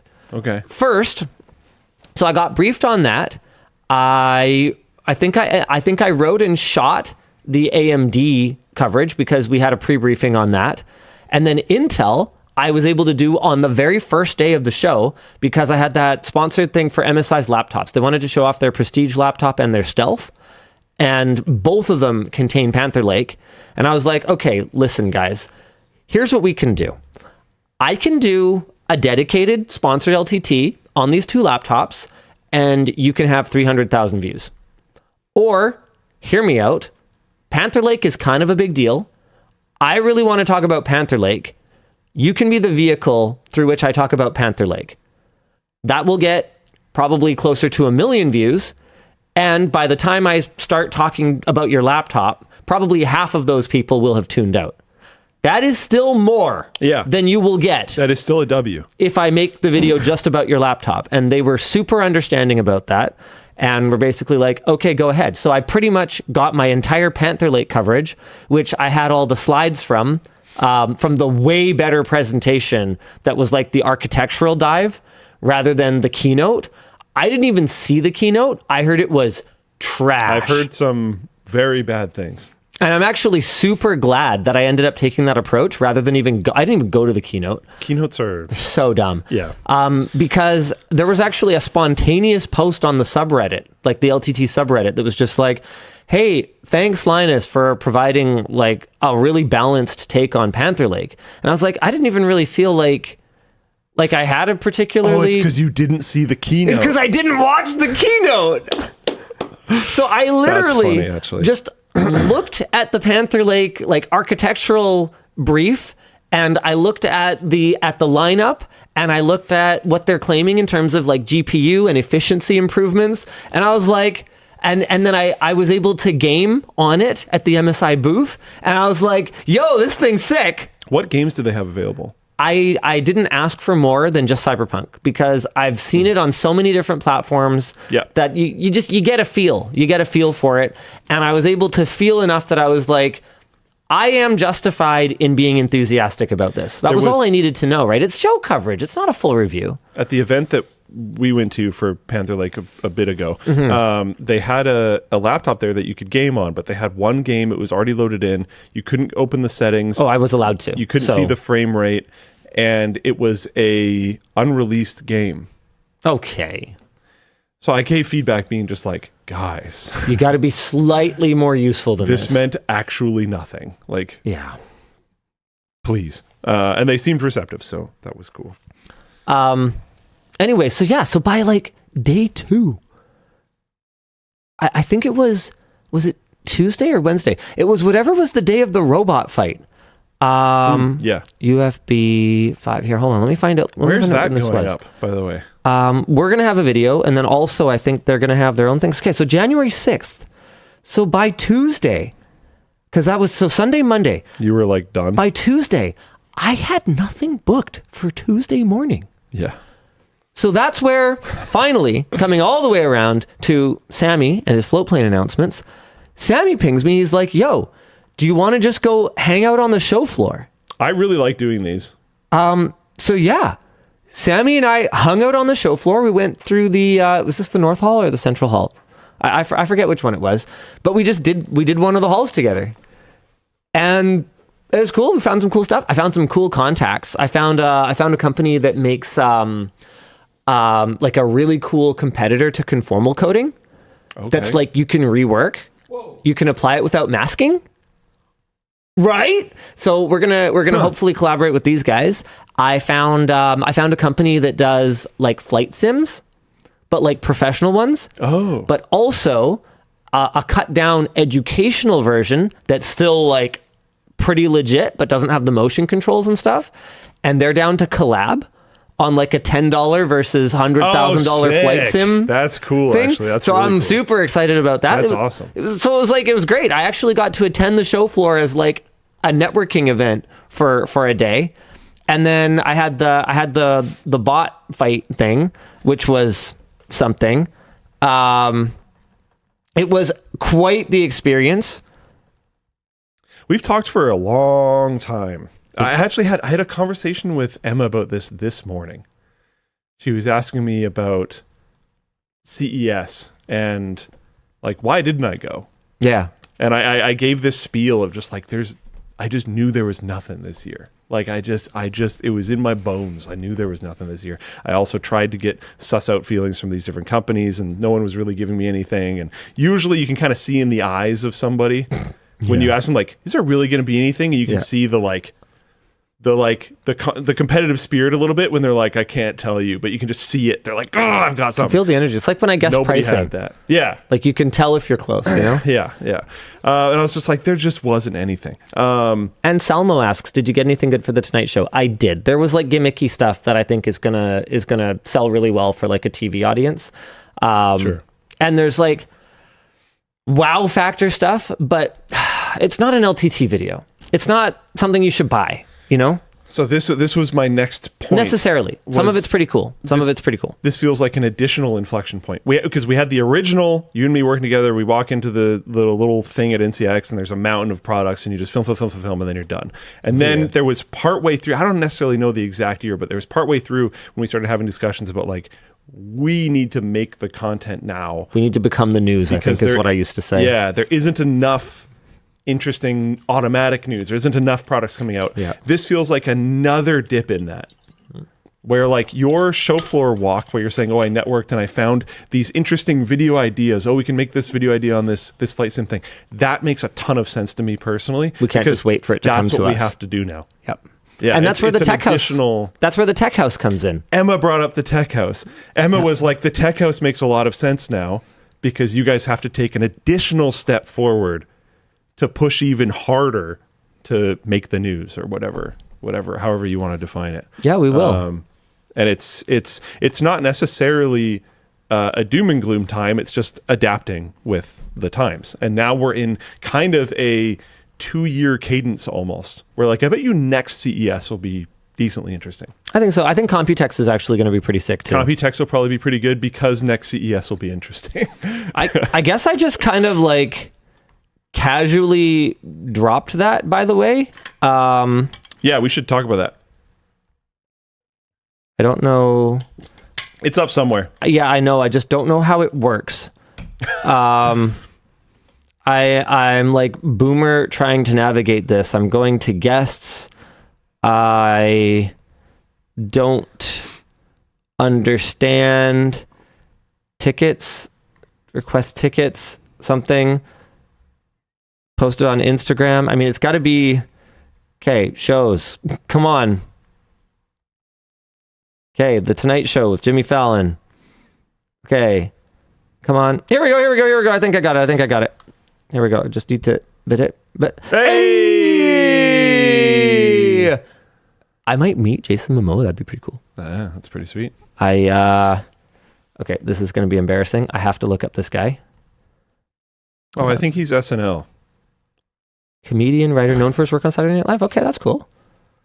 Super cool. Okay. So yeah, Thursday, put it in your calendars. Thursday, January 15th. Going to be on The Tonight Show with Jimmy Fallon. We've actually got a bunch of really cool stuff that's going to... It's more mainstream because, you know, we're talking to a very different audience from the LTT audience. And you got to be able to kind of hold it. There's limitations. Yeah, like I saw a really incredible chocolate 3D printer that it's like on demand. So it takes I think it only took about 30 seconds. No, it was more than 30 seconds. Sorry, it was about 2 minutes to like poop out a chocolate like about this big, like a chocolate 3D printer. And so you basically go, yeah, I want this one. I want it in this shape. And it prints it for you. And then it comes out and it's like ready to eat. And I was like, that'd be super cool. How on earth would we get it there? Yeah, but like that could make a lot of sense. But if it was there, and that's difficult. How fun would it be to start the segment being like, okay, Jimmy, pick what shape of chocolate you want, and he goes like, and then we get a little bit of footage of it starting, pick and I go, a okay, shape, and then try this piece of chocolate, and then give him the piece of chocolate in that shape or something. While we wait for this to go, let me show you some other cool stuff. Yeah. Hey. Feels like we've waited long enough for our chocolate. Is it done? It's done. And then there's chocolate Jimmy. And then he eats it. Yeah. Exactly, right? Like that kind of thing. But just the logistics of getting something like that on a relatively short time frame. On a short time frame just seemed like they just weren't really going to happen. Yeah. For sure. So yeah, there was lots of stuff. We had lots of options. We actually gave them a menu that was like a dozen plus items long. Cool. And I think we've narrowed it down to about half a dozen now. Did you guys do the like writer hunt again?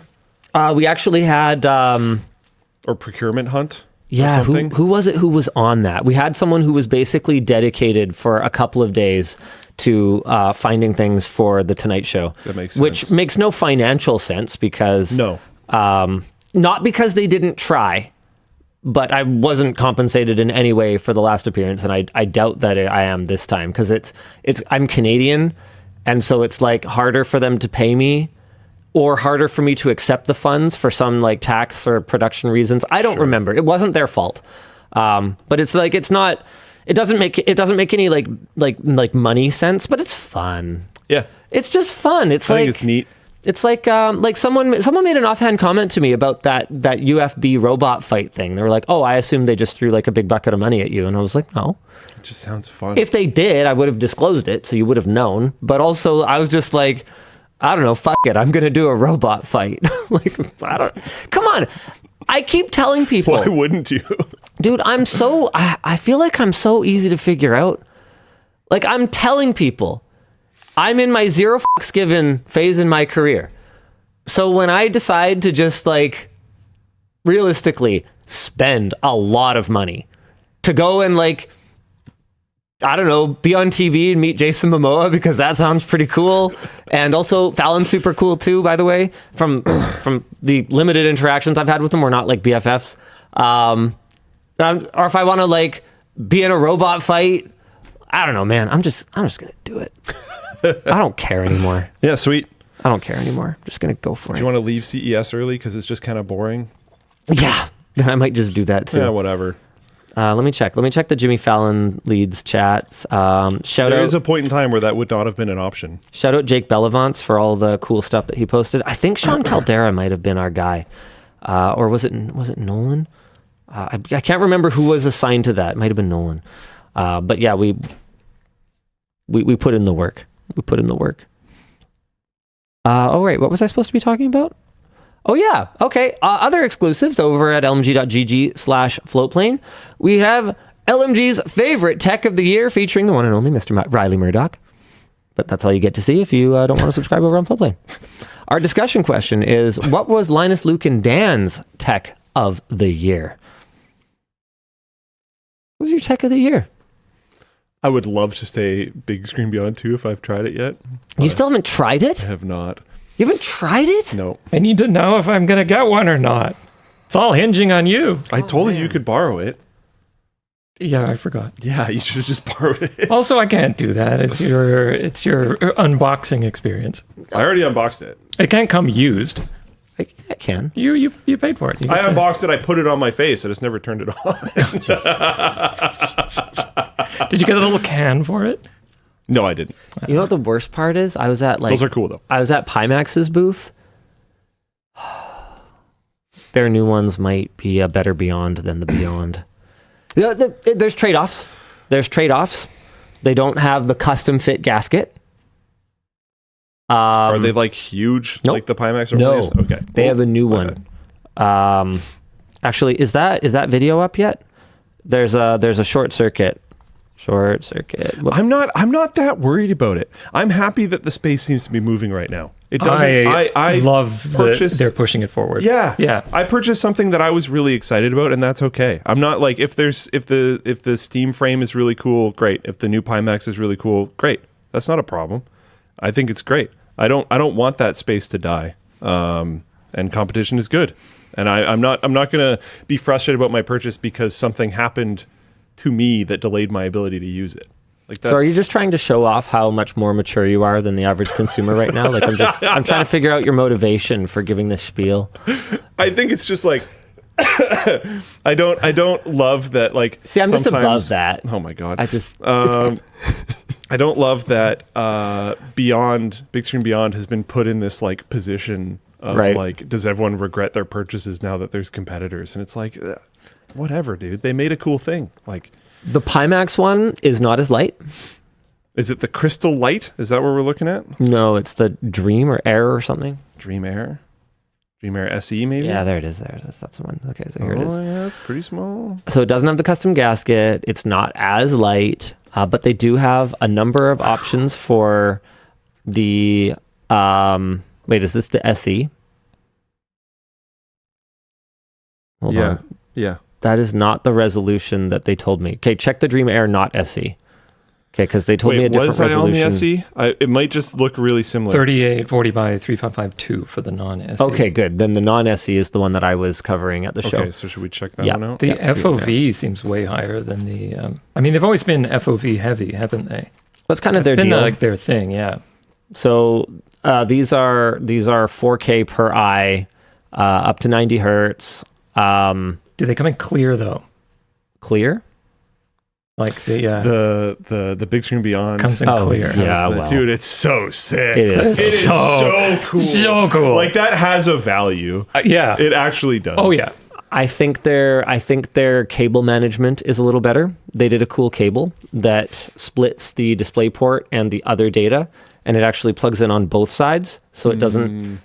And their rationale for it was that very lightweight headsets, if they're being tugged from one side, are more susceptible. For sure. That makes sense. It's inside out, though. Did you get a clear one? I got the translucent orange. It's both. So that's pretty cool. There's two versions of the Dream Air.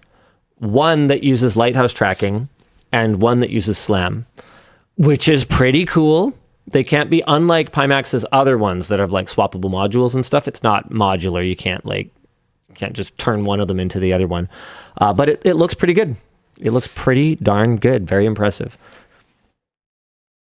I am going to take a total cop-out path here, and I'm going to say Steam Frame. Okay. Well, it's not out yet. Yeah, that doesn't seem fair. Is that a hack? That does seem like a hack. Because I'm so excited for it. That is sick. I think for this answer, it has to be stuff that came out this year. It's for reasons that are so specific to me. Like I have that weird fanless cooled machine in my rec room that I use for VR, and specifically the Big Screen Beyond 2's like breakout box like doesn't really work to get into where the IO is in that case, and their cable's a little shorter than the index, so like the cable management kind of sucks, and I can't really put that cool machine up on a little pedestal where I want it without putting a hole in the side of my media console. So it's just been like kind of janky and annoying me, and being able to switch to wireless is going to make it all look so much nicer. It's like so specific to exactly how I want to use it. Although I am going to have 4 holes in my ceiling now for where my base stations used to be, and I will not need those anymore. You can fix those. Unnecessary. But hey, anyone looking for some base stations? All right, okay. So pick something for this year. You know what? Okay, fine. I'm going to go with something that is out this year, even though it kind of sucks so far. And I'm going to go with micro RGB backlights. Mini RGB. Mini, not micro. But RGB backlighting. That new Hisense TV, the 116-inch that we looked at earlier this year, Not there yet. Because when you have a dimming zone that isn't just a glow, when it's like a colored glow, not great whenever you spot it. Yeah. And the motion response on it was not good. The pixel to pixel transition times are just too long. But I can see where they're going with it. And it's like really cool, really exciting. Yeah. All right. How'd we get on this subject? I mean, that was the subject. So You can go back to topics now. Yeah, that was a merch message. No, that was a Flowplane announcement talking about CES. Oh, was it? Oh. Yeah. Whoa. I don't And know. then My job is just to talk, so like, Well, you did it correctly and then second guessed yourself. oh, thanks, Dan. Wait. Classic. You don't have to. You're great. Something I want to throw out there really quick was that I got my Reddit account back. Oh, Hooray! I don't remember which day it was. I think it was like Tuesday or something. Okay. I got a text message when I was still asleep because time zones and stuff, I guess. Never noticed it. And then got a quick call, probably one of the fastest calls I've literally had in my life, okay. from a robot at dBrand, which is how they will be referenced. Nice. I didn't even know that this robot had my number. But they called me, and I recognized the robot and was like, okay. I picked up the phone, and they were like, hey, I have a contact. Do you want me to solve it? And I was like, yeah, that'd be sweet. They're like, cool, I'll loop you in. Bye. Click. Gone. I was like, whoa. What? And then like literally like 10 minutes later or something, I got an email from somebody being like, yeah, I can solve that. Just do this thing real quick. I do that thing real quick. Account back. Wow. Done. All right. That was crazy. I was like, that was pretty cool. Not gonna lie. Ragaitos on in Floatplane chat says, Thanks, robot. it's good to be the king. That was pretty sick. Pixel Cat. Now that's influential. That was pretty cool. Where is this man's Wikipedia page? that should be on the Wikipedia page. Aided by a robot. Got from his dBrand. Reddit account back. But yeah, thanks, dBrand. I appreciate it, and thank you, robot. How much you want to bet that your Wikipedia page is already better? Better than what? Better than it was when we looked at it earlier in the show today. Oh, maybe. It's never gonna happen. I mean, I said that about myself. Mm. Wait, why can't I can't even find it anymore. Isn't it, you go into that Reddit thread and then click on it, right? Was that where? Oh yeah, I that think is how I that's what found you it did. before. Yeah. Okay, let's see. Let's see if it's improved. Oh, come on, guys, get it together. Oh, come on. Oh man. All right. What else do we have here? At least Oh. you should call them Brobot, but their specific like branding around it is robot though. So I'll be nice, but I do like Brobot. This is cool. Co-founder of both CD Projekt Red and GOG has acquired GOG from CD Projekt Red, reiterates philosophy of freedom, independence, and genuine control. It's cool that CD Projekt Red wanted to divest of this asset to focus on other things and didn't sell it to private equity. Yeah, I dove into this a decent amount, Yeah. and it just actually seemed totally fine. Wholesome and chill. Yeah. Love it. I was like, where's the badness in this? And it never showed up. Isn't it cool when CD Projekt Red just like behaves all cool? Yeah. Yeah, they don't always get things perfectly right. Nope. No, Nobody does. no, they don't. But I think that's important. I think that at this point, it is just such a bad faith bullshit take to talk about, how crappy Cyberpunk was at launch. Anyone who was upset about it got a refund, and they made the game good. And a lot of those people just bought it again. What more can they do? I don't know why this made me think of it, but they will never solve Starfield. Starfield. No, They that's will Bethesda, never- though. They will. I know. Oh, okay. I thought you were. I was like, what does that have to do with CD Projekt Red? Nothing. Okay, Your good. based gamer status is removed just- immediately. I don't care about retail. WoW. They're different companies. You're done.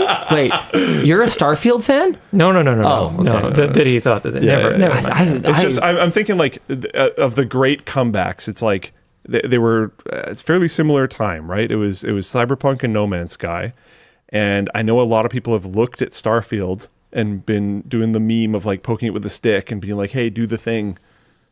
It's not going to happen.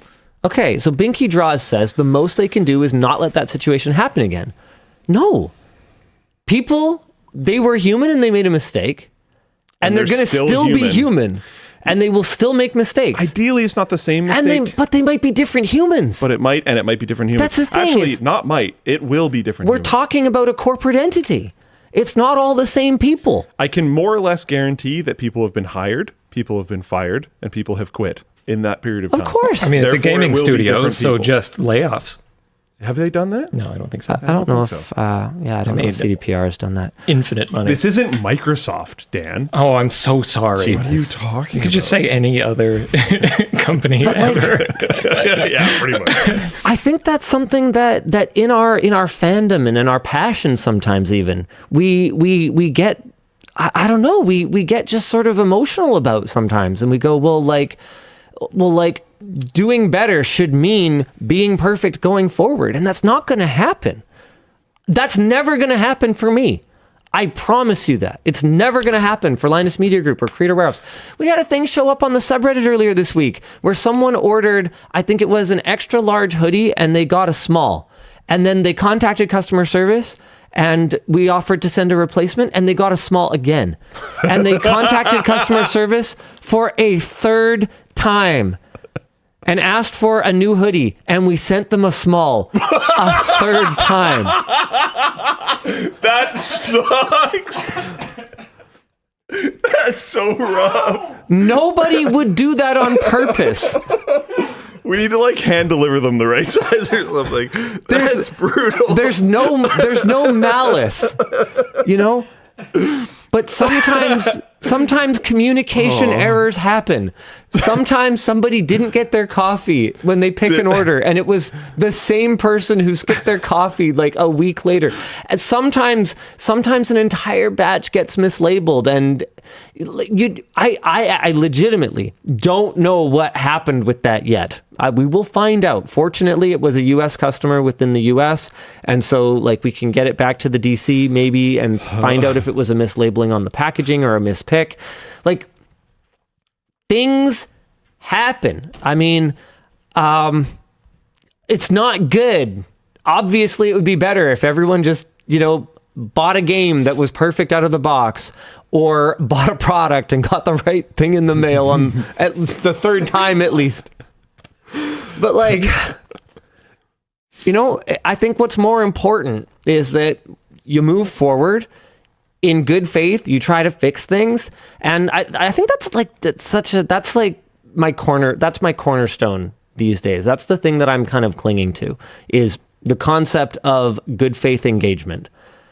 As long as someone is engaging in good faith, which means with a genuine shared interest in reaching a mutually acceptable solution, right? They actually want the problem resolved. Because sometimes you have people who don't actually want to resolve the problem. Yeah. They just want to be angry.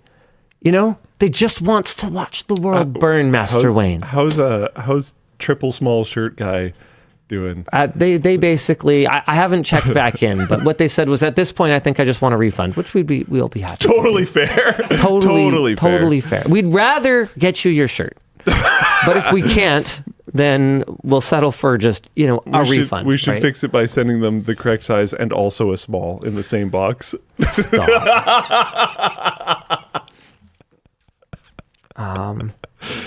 What Dan and Adam, what are you guys talking about in the chat? Dan says we should hand deliver a small the fourth time. No. I also said he was trying to move the dead stock. Oh my God. Did Adam actually, did he comment on this? Everybody gets If someone would let me, I would hand deliver it, lol. Yeah, no, Adam, that's not I think you should how let these him. things work. That would be really funny too. Take the XL label off an XL and put a small on it, even though it is an XL shirt. Hand deliver it. Here's your small. Yeah, buddy, wow, you've really put on weight. Above and beyond. Jeez. It's a bunch of sizes up. Oh, no.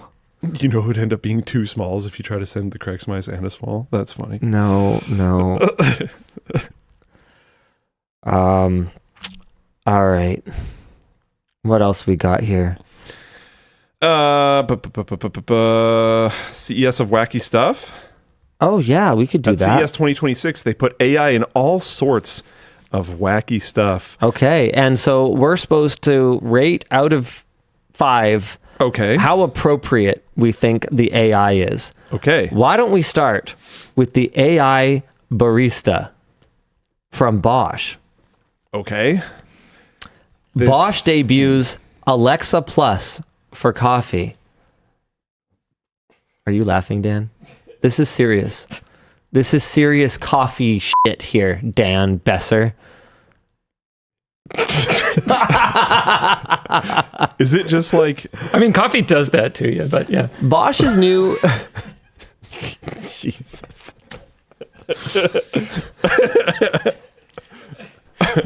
Amazon button to order more toilet paper. Okay. Stick that right on the front. Bosch's new AI-powered personal AI barista for its 800 series espresso machines, built on Amazon's Alexa Plus, brings conversational control to coffee brewing. But apparently, the AI struggled a bit with simple tasks its predecessor handled with ease. All right, out of 5, with 5 being the most appropriate. I don't drink coffee, but I think I'd give this like a 2 because I feel like it's just going to select from like, I don't know, 6 different options that it can do. And it looked like there was a screen on it, so you could just poke the thing.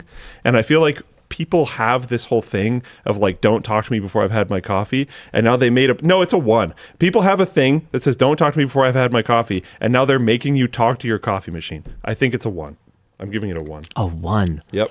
I The feel like... whole saying is don't talk to me before I've had my coffee. And then they're like, hey, you actually have to talk to things before you've had your coffee. I don't disagree with you. I'm just worried that you're painting yourself into a corner a little bit. I might be. Because there could be something There else might be worse ones. that's 2. so It's a much 2. dumber. It's a 2. All right, it's a 2. I'm going with 1. I think it's a 2 because it looked like you could kind of override it. I think it's a 1 because of how little I would need to change. And to be clear, I don't drink coffee. What's the bottom of this scale? But 1 to 5. Okay, so Yeah. 1 is the bottom. Yeah, how little I would need to alter what my like morning coffee experience would be. So I'm comparing this to how much better it would be to just have a preset. Like, No, that's what I'm saying. Just Yeah. press the button. Well, Is like you saw me definitely going to be using better. the super automatic that we have in the writing lounge or the writing department area. yeah, You just push a button. yeah. But like, there are different like versions of coffee it can make. I assume. I was so, like, I was looking at a super automatic. I'm in the market. There's some of them can do 30, 40 types of coffee. yeah. And most of them just do espresso plus some form of milk, which is basically all you need. Like if it could do... it does little- that, but you don't have to talk to it. What's Yeah, it? but Yeah, What is it? The little art thing they put on top of the coffee. they're I not don't going to know. be able to do that. Yeah, they won't be able to do that. But if it could... Yeah, well, but then it wouldn't need AI for that anyway. Okay, so it's a 1 then. Put a bird on it, Alexa coffee machine. You know what? I'm going with Yeah. 2. I don't want to paint myself into a corner. No, just, I'm sticking with 1 then. I'm just. I messing think with it's you. just actually stupid. I don't think anyone wants this. I think it's dumb. I was messing with you. I also think it's a 1. All right, okay. let's move on. Do you want to bring them up and then I'll read the things? Sure. Yeah. Samsung showcased AI OLED concepts What?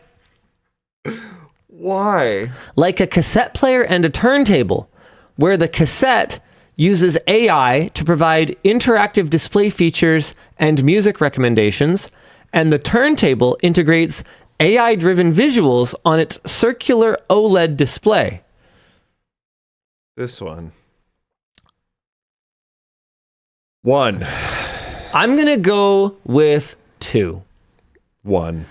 I think this is a solid 2 because unlike the coffee maker, where it serves absolutely no purpose that anyone has ever asked for ever, They're actually this attempting to do something. is it kind of reminds me of like a laser rock show, but way dumber. So that makes it not quite a 1.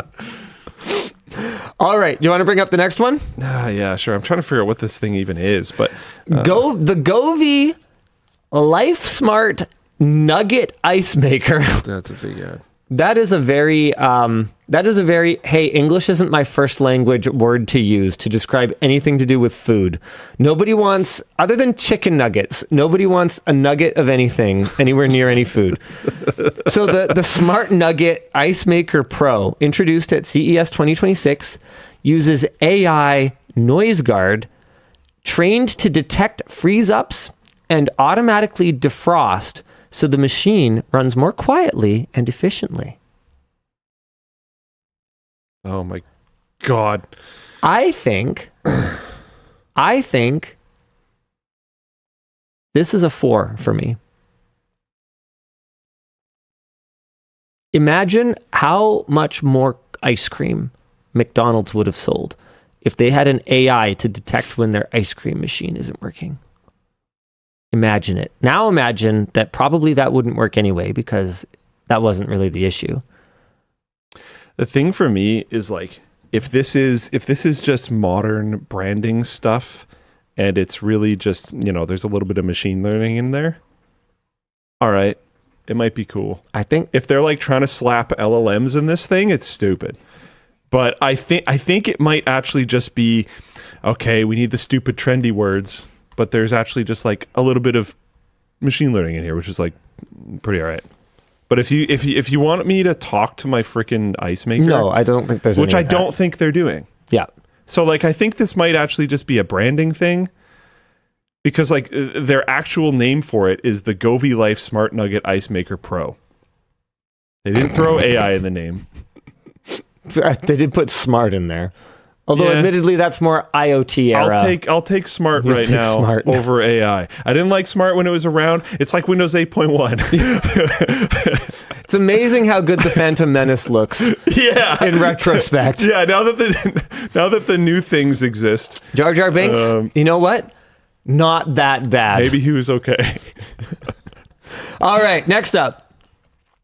GE's new smart refrigerator with kitchen assistant combines a built-in barcode scanner that automatically adds groceries to a digital list with an AI-powered camera system for tracking contents and reducing food waste, alongside voice and touch controls to help manage shopping, meal planning, and inventory.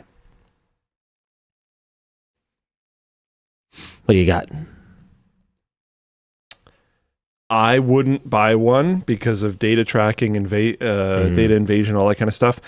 If I completely ignore all of those very valid, very large concerns, it's probably like a 5. I give this one a 3. Okay. Because I would want something that does all of that stuff, but this one won't. Yeah. Okay. I mean, that's fair. So I was going on the assumption that all of the insane privacy concerns are not a thing. Yeah. And I was going on the assumption that it worked, both of which are not There's okay. no way. Yeah. Yeah, there's no way. If I had a fridge that legitimately was like, hey, here's everything that's in here, you could make this. If it was doing all of this locally, which it's for Life-changing. sure not. I don't even care. If it was doing all of this, I don't care.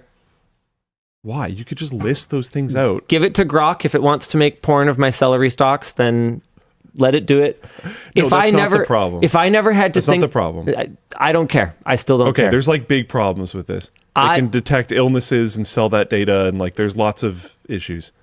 I would be over it if it simplified meal planning. That's my line. Meal planning sucks. It's like my least favorite thing in my entire life. You can already use LLM systems for meal planning. But I won't because it's not built into my fridge. That's dumb. If this actually worked, and it would just like crap out like a thing that I could make and just give me instructions, and I made it and it was delicious and nutritious. You know what? You know how I'd do it. you've talked about how you don't have like a cook. Yeah, I don't. You should almost have like someone come in and just look at what you've got and make you recipes, and then have them leave. What? That would be the most unhinged thing ever. We could get Vance on this. What are you guys even talking about? That's not Vance's job. He's an executive But it assistant, not a could be. personal assistant. They are not the same thing. Are you not an executive? If you had yeah, higher but that's output, Then it's his for job. having this be a thing. Oh my god. Anyway, Yeah, it's not gonna. I mean, it honestly might be able to suggest recipes. I don't think so, because it would have to have properly track age of it would have to properly track what's in it. That stuff is concerning. The age of it. The age and date stuff and is the very consumption concerning. of it. What about and the stuff you don't put in the fridge? Like, does it know you have rice Yeah. or beans? Yeah. Like Or- so it just sucks. So If it could do its claim and it wasn't obviously making a decent amount of money selling all of your data, then I think it's really cool, actually. Yeah. But it is making a bunch of money selling all of your data, which is like a hard stop for a lot of people. And mostly for Dan's reason, to be completely honest, it's not going to work anyways. No, it's not going to work. So like, So I'm averaging my scores. the theory, okay. Yes. Okay, sure. Then yeah, I think it's like a 2. All right. Yeah. All right. Next up, LePro's Ami desktop AI companion uses an 8-inch curved OLED screen and an integrated I AI need it to be that big. to display a 3D character that tracks your eyes, senses gestures and expressions, interacts contextually to offer an empathetic presence on your desk, and is marketed, and I kid you not, is marketed as an AI soulmate.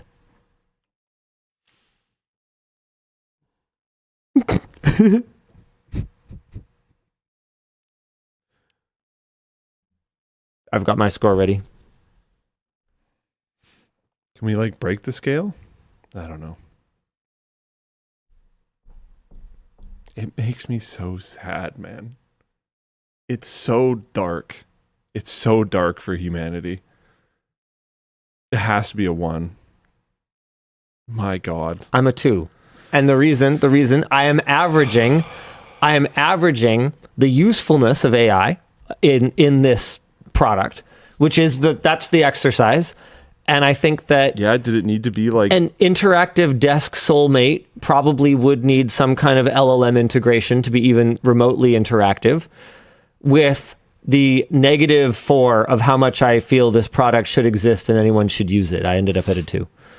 God. Mm-hmm. 1.5, which I rounded to 2, following rounding rules. It is worth pointing out, by the way, that Razer, just because you sponsor the WAN show doesn't mean we aren't also going to bring up your cringe desktop AI assistant. Oh, I was talking to Mark about What those is it before the called? show. I heard about this. What is it called? He suggested that we get them for the editors instead of putting in the sad lights. Razer's making an A, but like, yeah.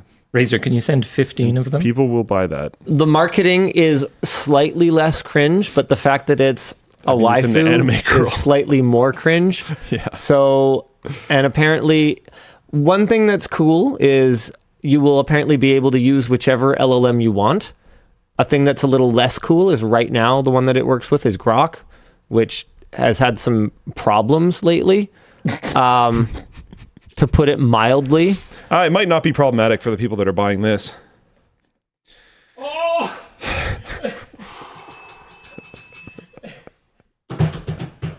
Which is why it's a 1. Put it away, Dan. Oh my God, Luke. Get rid of it. Get rid of it. I can't anymore. Wow. Get rid of it. I'm doing it. Okay. Moving on. I want to bring up the Glide. Yeah, it's up. Glide has unveiled a smart hair clipper with an integrated AI stylist that uses your smartphone camera and app to map your head, coach you step by step, and adjust both blade length and motion in real time to guide haircuts and prevent mistakes. Disrupting the $50 billion grooming market. Oh, Yeah, all those not extremely highly paid barbers. We definitely need to disrupt them. That's very valiant of you. Good job. I think it does definitely. Okay, if we go with the assuming it works angle, you're selling the data on your skull, I guess, which Yeah, it is doesn't really matter. weird, but probably doesn't matter. If we go with the angle that it works, I think it has quite a bit of utility. Is it going to work? would the errors with it be really hilarious? Yeah, I think so. Yeah. I think So there's a funny factor. that I'm going to go with a 1. Really? Yeah, I'm a 1 on this. Why is that? Because the AI, in the case of the fridge, there's a real value to the AI being built into the fridge. With this, Yeah, it really does not need to be in the clippers. it does not need to be in the It clippers. should really be your phone, especially with like depth scanning with an iPhone. Yeah. Yeah. So it should really be in your phone. Yeah.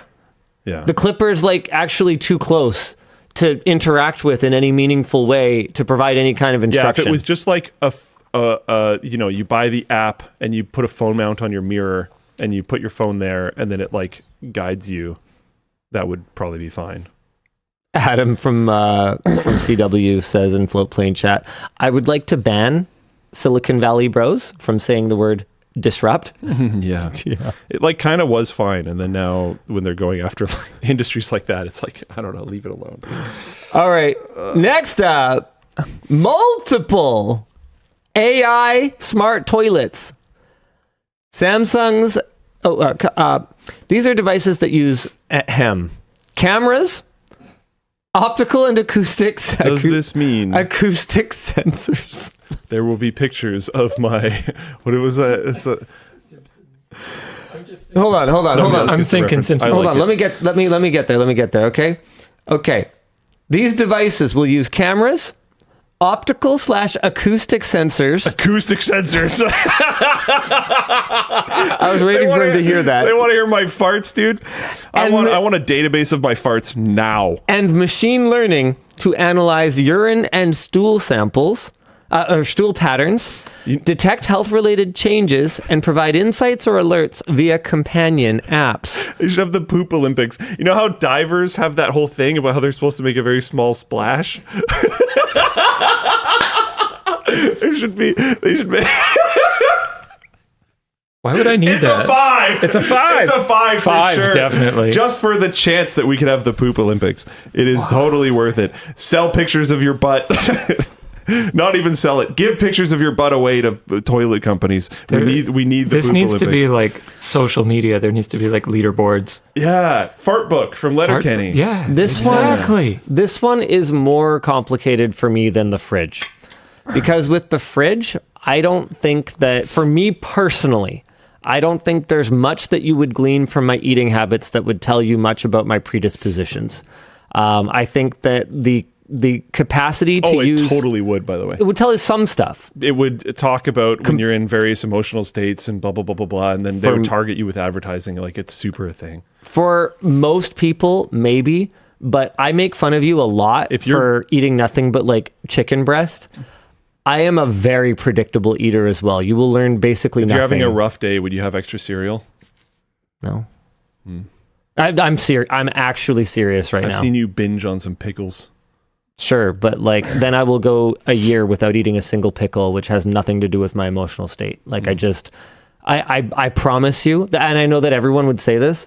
And maybe that's a personal thing, and maybe you're right. I promise you it would tell you nothing But about for me. a huge amount of people, Yes. which is I think more what we're judging this on. And that's fair. No, not necessarily. So this is for the self. I'm saying you're right in general, but for me personally, the fridge thing is way less of a concern for me because you would not learn that but I'm your about fridge to. is for your family. This is true, but by the time any of this works, my kids will be moved out.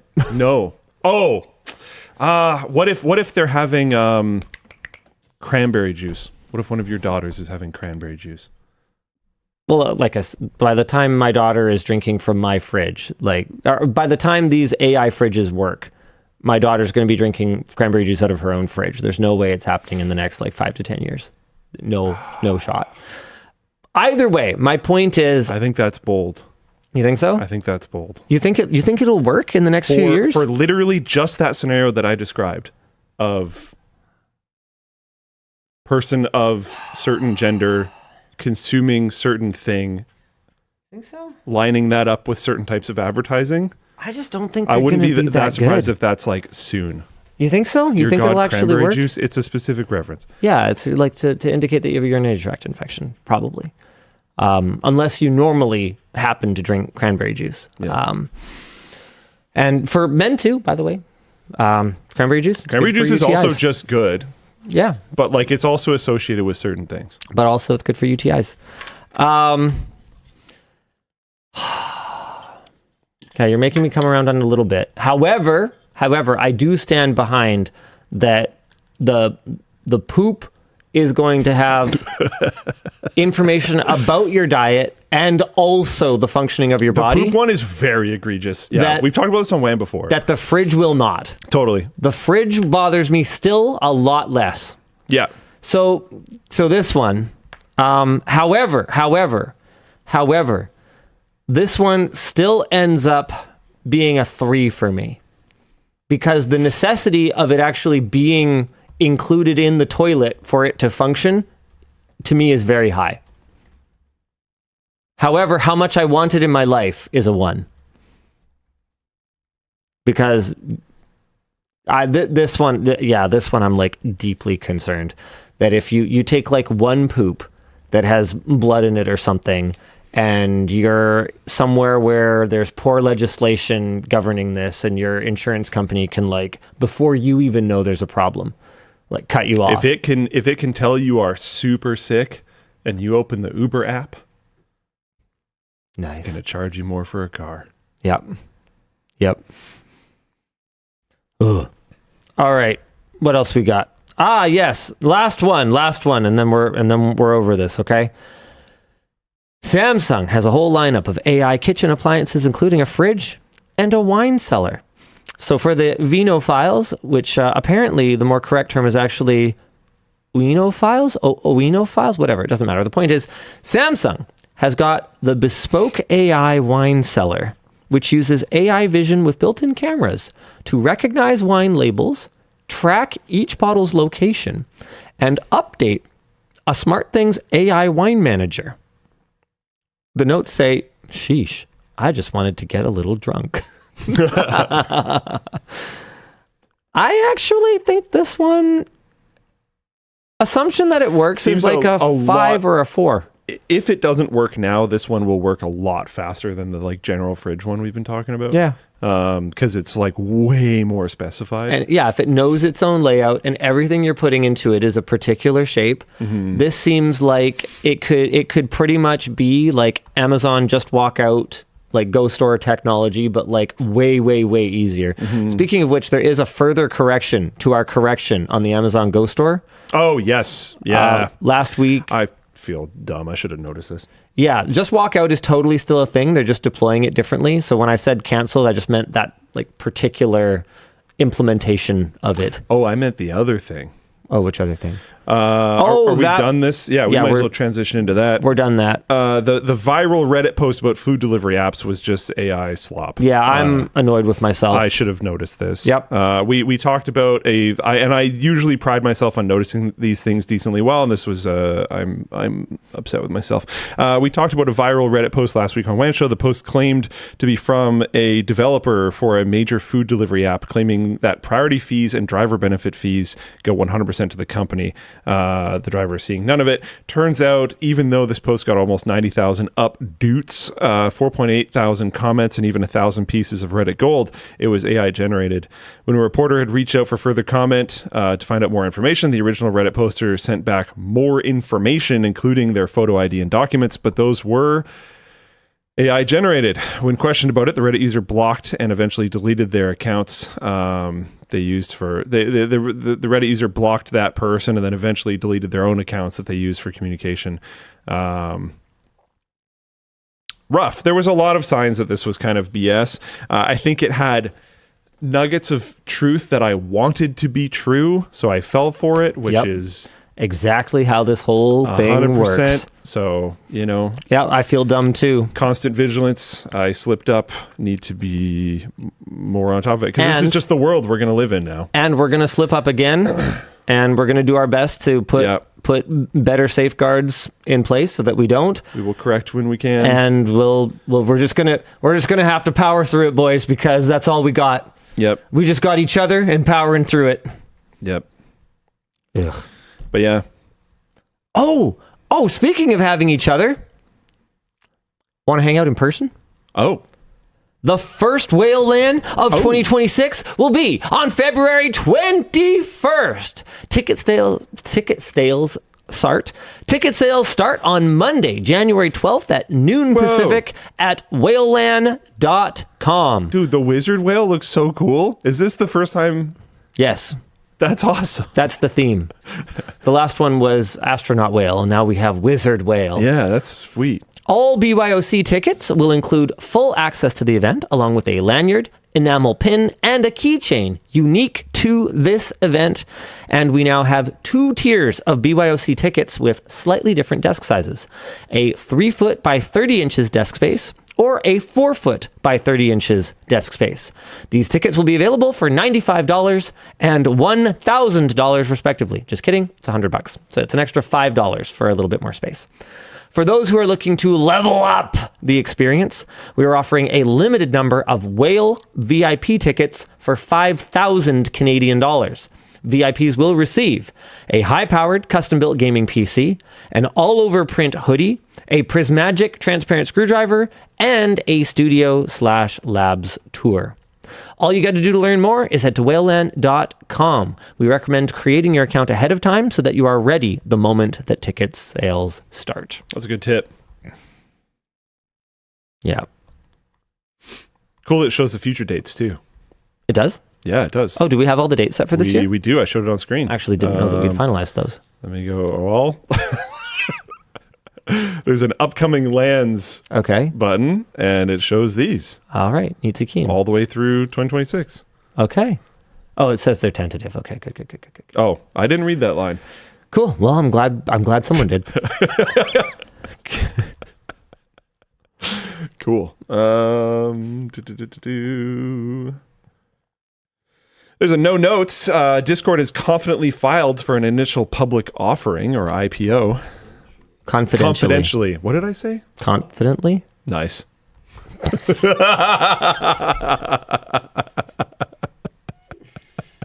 Dan, were you live when you also said No, normally I don't correct. yeah, okay. I mean, if we're just wrong, it's probably not a terrible idea. I fixed it for you, and now it's truth. You changed the topic title. See, Luke is my boss, so Luke is never wrong. That is a good, I like that line. That will be how I manage from here forth. Okay. You can do no error. If I do it's like Kim Jong-un. If I do something wrong, it's just the right way to do it now. Mm-hmm. Yeah, I like that. It's a good strat. Yeah, we're all about rocket science. We're all about dictators here in the West. Yeah. Can you think of an example of a company that serves... What does a penis potato have to do with anything, Dan? What? Everything. What? He said we're all about dictators. Oh. Sorry. Can you think of an example of a company that serves a niche or loyal fan base, then became publicly traded, and actually had its regular customers benefit as a result? Chat, you're going to have to help us out with this. Yeah, for sure. Going to need help with that. Okay, that serves a niche or loyal fan base. Okay. Then became publicly traded, and its regular customers benefited. Syphilis says Amazon. No. You got it long term. It's got to be long term, buddy. Dude, Amazon is so enshittified now. Yeah, I don't think we're going to come up with anything. The next discussion question is, what do... Should we do a Dictators shirt? And it's just like a potato in the shape of a penis with like a Hitler stash. Would that be on brand for us? How do you get across that it's potato? I guess you can show like... Yeah, it could look like a potato. Root growth or whatever. Yeah. Probably not. Probably for the best that we don't. Okay, anyway, sorry. Would do well as a sticker or an enamel pin, though.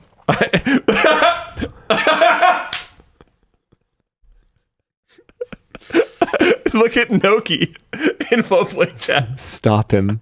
It was so fast. Sorry, you guys have to...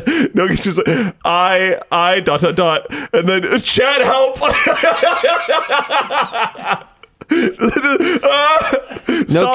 Noki has to put that in the timestamps now.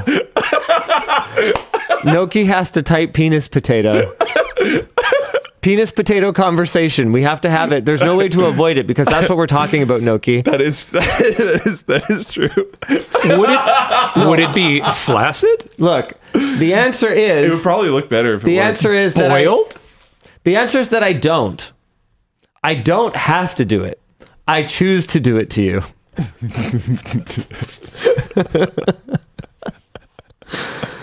Riley told me off for doing bad chapters. That's also I funny. did not know that. I don't think I could imagine Riley telling off anyone. Come on. Does just to keep the topic going long enough that it has to be its own section? Yeah. Does the penis potato is it veiny?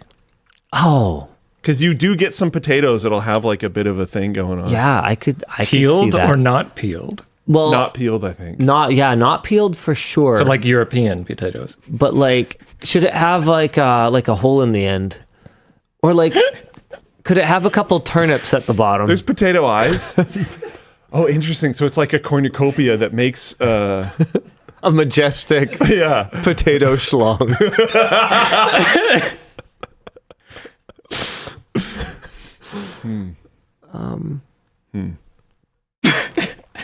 Okay. I think that's enough. I think that's Discord. a section of the show. What do you expect shareholders' desired changes for Discord might be?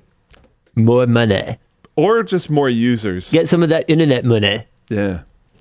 All right. We kind of talked about Panther Lake already earlier. I like Panther Lake. That was one of our topics. We haven't really talked about CES much, or AMD much from CES. Did you pay attention to what they were up to? Nope. Yeah. So the rumored 9950 X3D2 did not get announced. Oh. Yeah. So instead, we get a 9850 X3D, which is a quad core but 400 megahertz maximum boost faster. Cool. And if you compare to like what 9800 X3Ds could do with like PBO, the gap gets even smaller. Yeah. No pricing, which is ominous. There's one thing I'm pretty excited about. Strix Halo got some new SKUs, so that chip that no one can get that no one can get supply of, and even fewer people can afford. Yeah. Now has SKUs that have fewer CPU cores, but still the full GPU. Okay. So for the like dozen people who want that, of which I happen to be one of them, that's pretty cool because I've really enjoyed. I'm like deep into Clair Obscure now on my GPD Win 5, and it's just I don't think you've mentioned it like 12 times for the last two shows. it's such an outstanding gaming experience. It's like a 4060 mobile, but like in a handheld form factor. It's like, oh, fucking love it. It's really cool. Yeah, it's super cool. That was it. NVIDIA's stuff. Should we talk about that? Oh, right. Yeah, I was going to talk about NVIDIA DLSS CES 4.5. Okay, so this was like the first time that I can remember that NVIDIA has undersold something. When we were talking with them, they've oversold literally everything since the 1000 series launch, in my view. really 3000 series was pretty sick.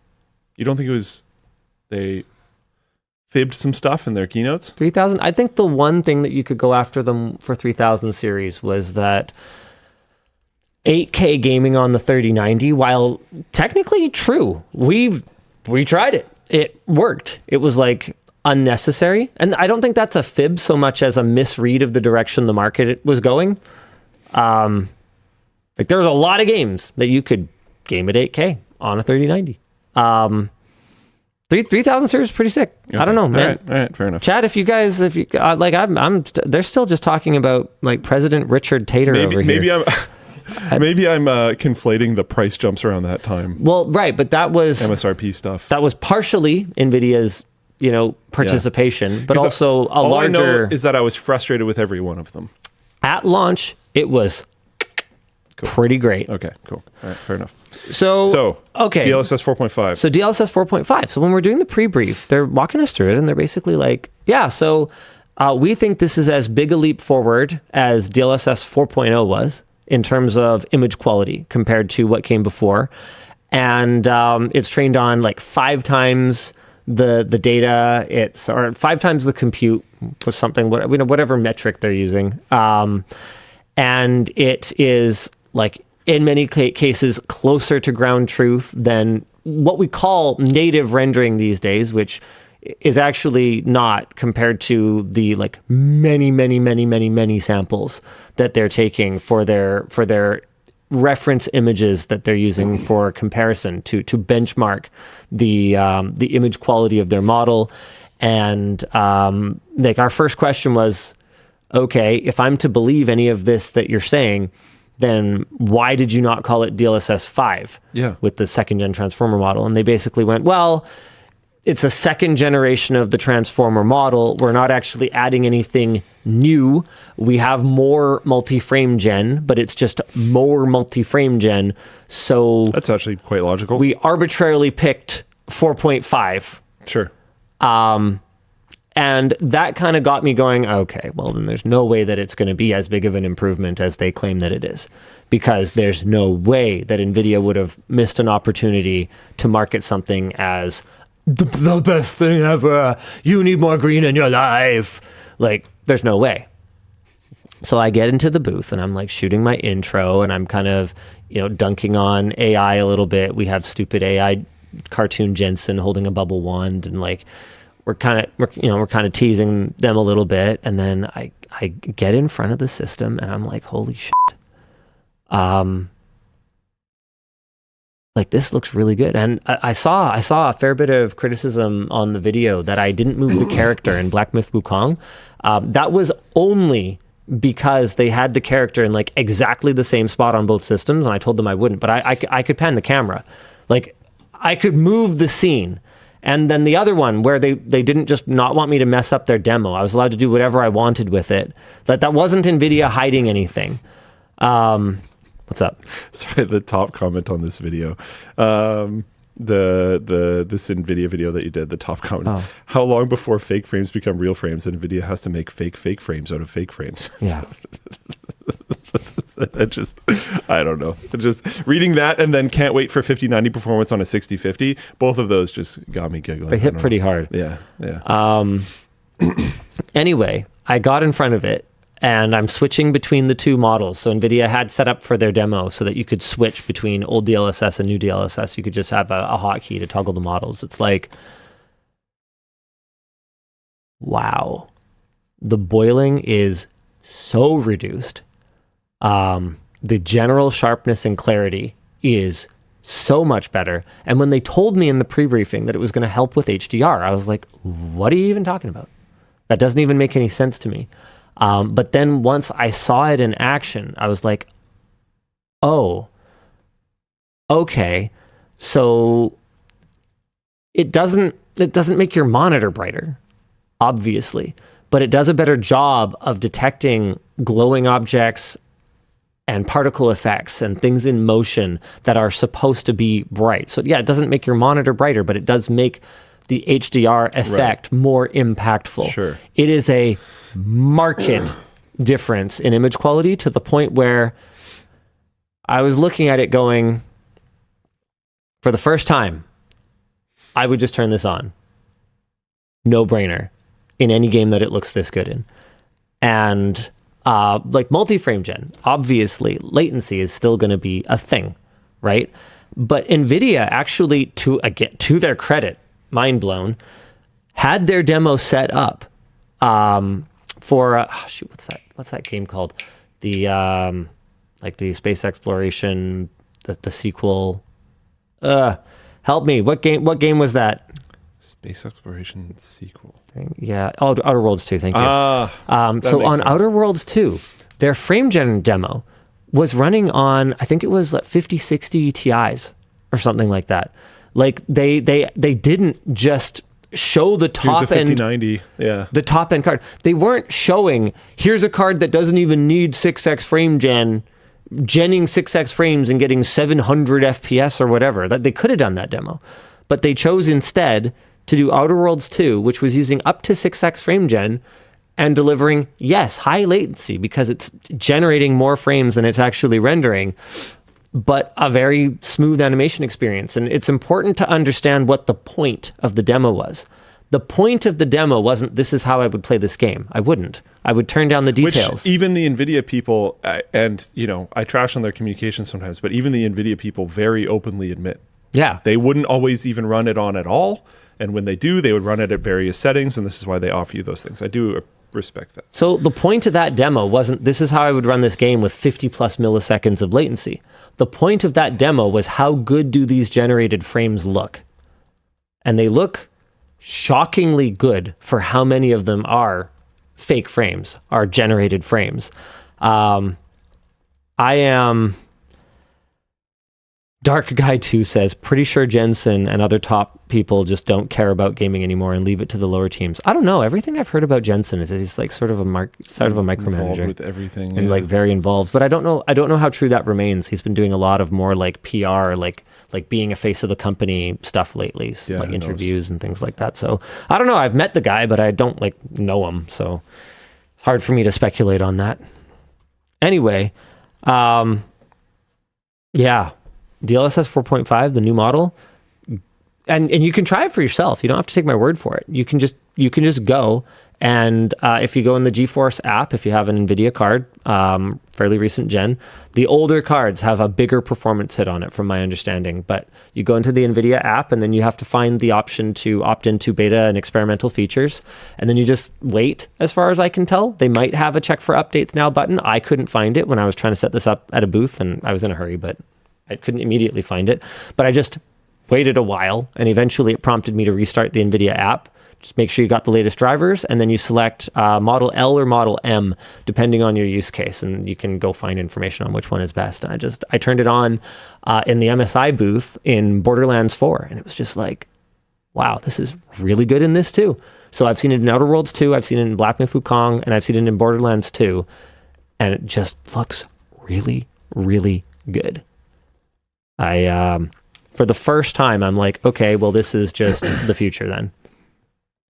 It's interesting to me because, like, you know, I don't love the, I can understand it, but I don't necessarily love the, like, developers just suck and need to do better argument. That is such a just lazy, but broad strokes. Yes, but nonsense argument. You look at Arc Raiders and Embark, and you look at 1080s running that game north of 60 FPS. Yep.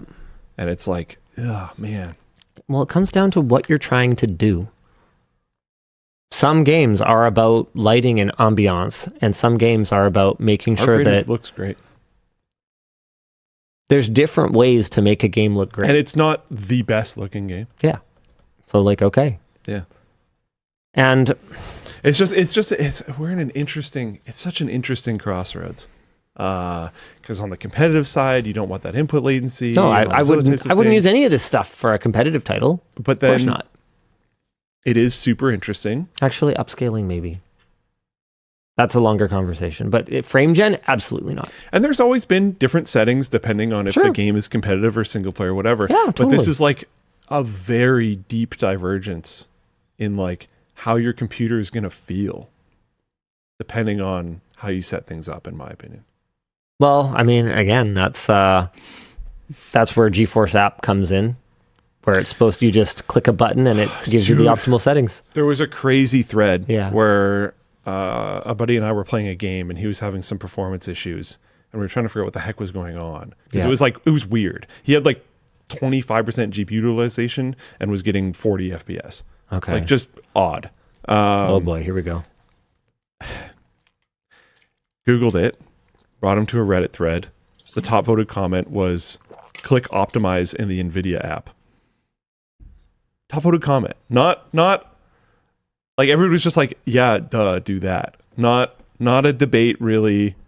Just click the optimize no button. Like, conversation or anything. Just like what it could be, what it couldn't be, what you might prefer versus what you might not prefer. Nope. Just click the optimize button. And did it work? Yeah. Cool. Crazy. Jeromer in Floatplane chat goes, DLSS will become like the lossless / compressed debate in audiophile circles. I've seen, it might have been Jeromer the previous time too. I saw this earlier in Floatplane chat, and honestly, if we're looking years in the future, I could maybe see that, especially if they figure out the latency thing. I'm talking like, that's tough. Theoretically, Reflex 2 is the solution. Will solve it or reduce it? Reprojection, yeah. Solve it. Like, be better than native. Like it's already used in VR, and they're clearly working at it. If you wanna familiarize yourself with the idea behind it, here we actually did a video on this a number of years ago now, I think. Linus reprojection thought of this here. Hold on.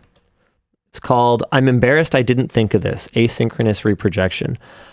It's super cool tech, and the original source is actually but here we go. So there's Comrade Stinger's original video and download links, so you can like play around with it, and then 2 Clicks Philip did a video about async reprojection as well. Oh, hello. Hold on a second. YouTube. Oh, well, that's interesting.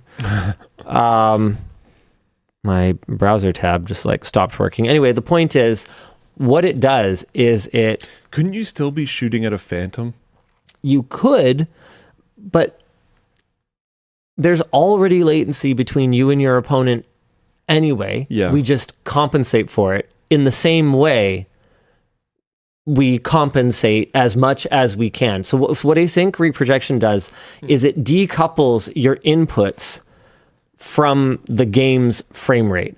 So it moves opponents and other objects based on the updated data, but your interaction with the engine is completely decoupled and buttery smooth. So theoretically, there should be no downside as long as, wait for it, as long as you're still running at like a reasonable frame rate, but it will feel so much better. That sounds like it's great for input lag, but I still feel like you might have issues with the whole shooting at phantoms thing. I don't know if this solves competitive gameplay.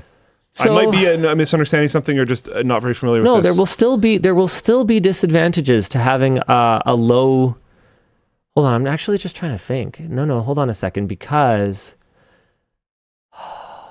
like if you're trying to snipe like a pin-sized head on a hill far away from you, then sure, yeah, they could move enough that it could be a problem. But if you're in like a close quarters shotgun fight or something, I kind of doubt it. I think you could be not shooting at phantoms. There will always functionally always be purists and very, very high performance like esports athletes who will just simply need a 9090 Ti Titan or whatever. The thing that I'm trying to ask isn't even necessarily for myself. Like, is this going to make a difference for me? Realistically, no. But like, is Shroud going to turn this on? Probably insert other name. I don't know, whatever. But like, yeah. So here we go. Okay, I've got my stuff fixed. So with just a few clicks, asynchronous reprojection demo takes 30 FPS and makes it feel like 240 FPS. And it's kind of hard to tell. But man, we have often done a pretty bad job. There we go. So this is what's happening. It's taking each one frame that you get, and it is decoupling your inputs from those updates. No, I get that. So at 30 FPS, it's what is that? 33 milliseconds. At 60 FPS, that's 16 milliseconds. That is freaking not a lot of time. So if you're running the game at some like reasonable refresh rate, 16, or let's say you can get 100 FPS. So now we're talking about more like 10 milliseconds or whatever. Would you rather have your inputs at 1,000 hertz on a 1,000 hertz monitor, even knowing that, you know, the objects could be 100 milliseconds out of date or whatever, but probably not? If you tried it, pretty much everyone we put in front of it was like, holy crap, this is amazing. I would love this so much more. My problem with the thing that I'm describing is you wouldn't really be able to tell super easily without like analyzing individual, like in a first person shooter game or something where if you're fighting with like blades and it's physics based or whatever, you wouldn't be able to tell without analyzing. But there's already results. So much slop in any kind of multiplayer game because of network latency anyway, that It's gonna be tough to I just don't out. see this being Again, the main issue. For me, does this really? Nah, it's probably fine. Whatever. didn't have a desktop for a long time. I have a desktop again. I was quickly reminded that I am now older and slower than I used to be. Nice. It is what it is. Also rusty, but Yeah. also the other thing. Yeah. And you know, like I do okay, but like it's not, I'm not a competitive gamer, and I have long accepted this, and that's Yeah. fine. Me too. Even more than him. Not that it's a competition, but I have hardcore accepted being non-competitive more than he has. Yeah, I still try. Yeah. There's no point for me. But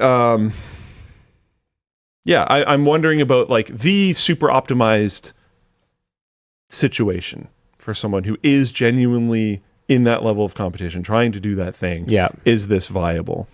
That's the part where I'm wondering. I don't know. I don't think we're going to know until we actually For get sure. Reflex 2 Yeah. or 3 or 5 or who Yeah. knows, right? Because clearly this was working well enough that someone was able to put together a very compelling, Yeah. very exciting demo years ago. It's already working in VR games and used very actively. And NVIDIA it has been cooking on this for presumably this whole time.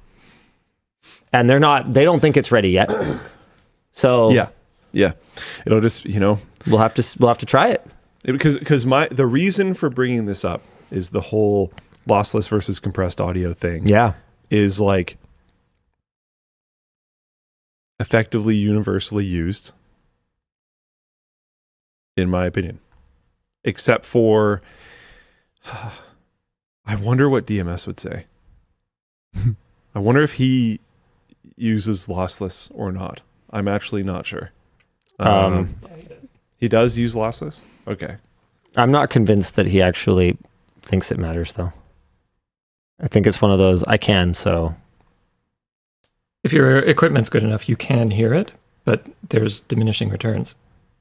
Okay. Can hear it compared to what, though? Compared to, like, you know, Not high cheesy- quality. Yeah, compared to streaming or, like, compared to a CD? Well, CD is pretty much indistinguishable, right? Redbook's okay. Redbook's pretty damn high. Well, so that's... Compared to an MP3, Sure. definitely. That's what I'm talking about here. It's like when we say, can you hear the difference from lossless? I think what Luke was getting at, lossless compared to any kind of lossy compression. Decently high quality. And I am personally not convinced, and I don't want to put words in DMS's mouth, but I'm pretty sure we've talked about it. And high quality compressed audio is pretty darn good. Absolutely. He was talking about does it make sense to mention video ideas that might be like pretty far out? Yeah, all right, I won't. Cool. Sounds good. Was there anything else in the NVIDIA CES keynote? I don't actually think we talked about it at all. Yeah, there's other stuff. Who cares? Okay, sounds good. Goodbye. This is cool. Prusa Pro AFS. It was actually the BattleBots guys that brought this to my attention. It's like just ready to go print farm that just automatically loads and unloads your plates and just does print farm things. Cool, right? That's pretty sweet. Yeah. Wow.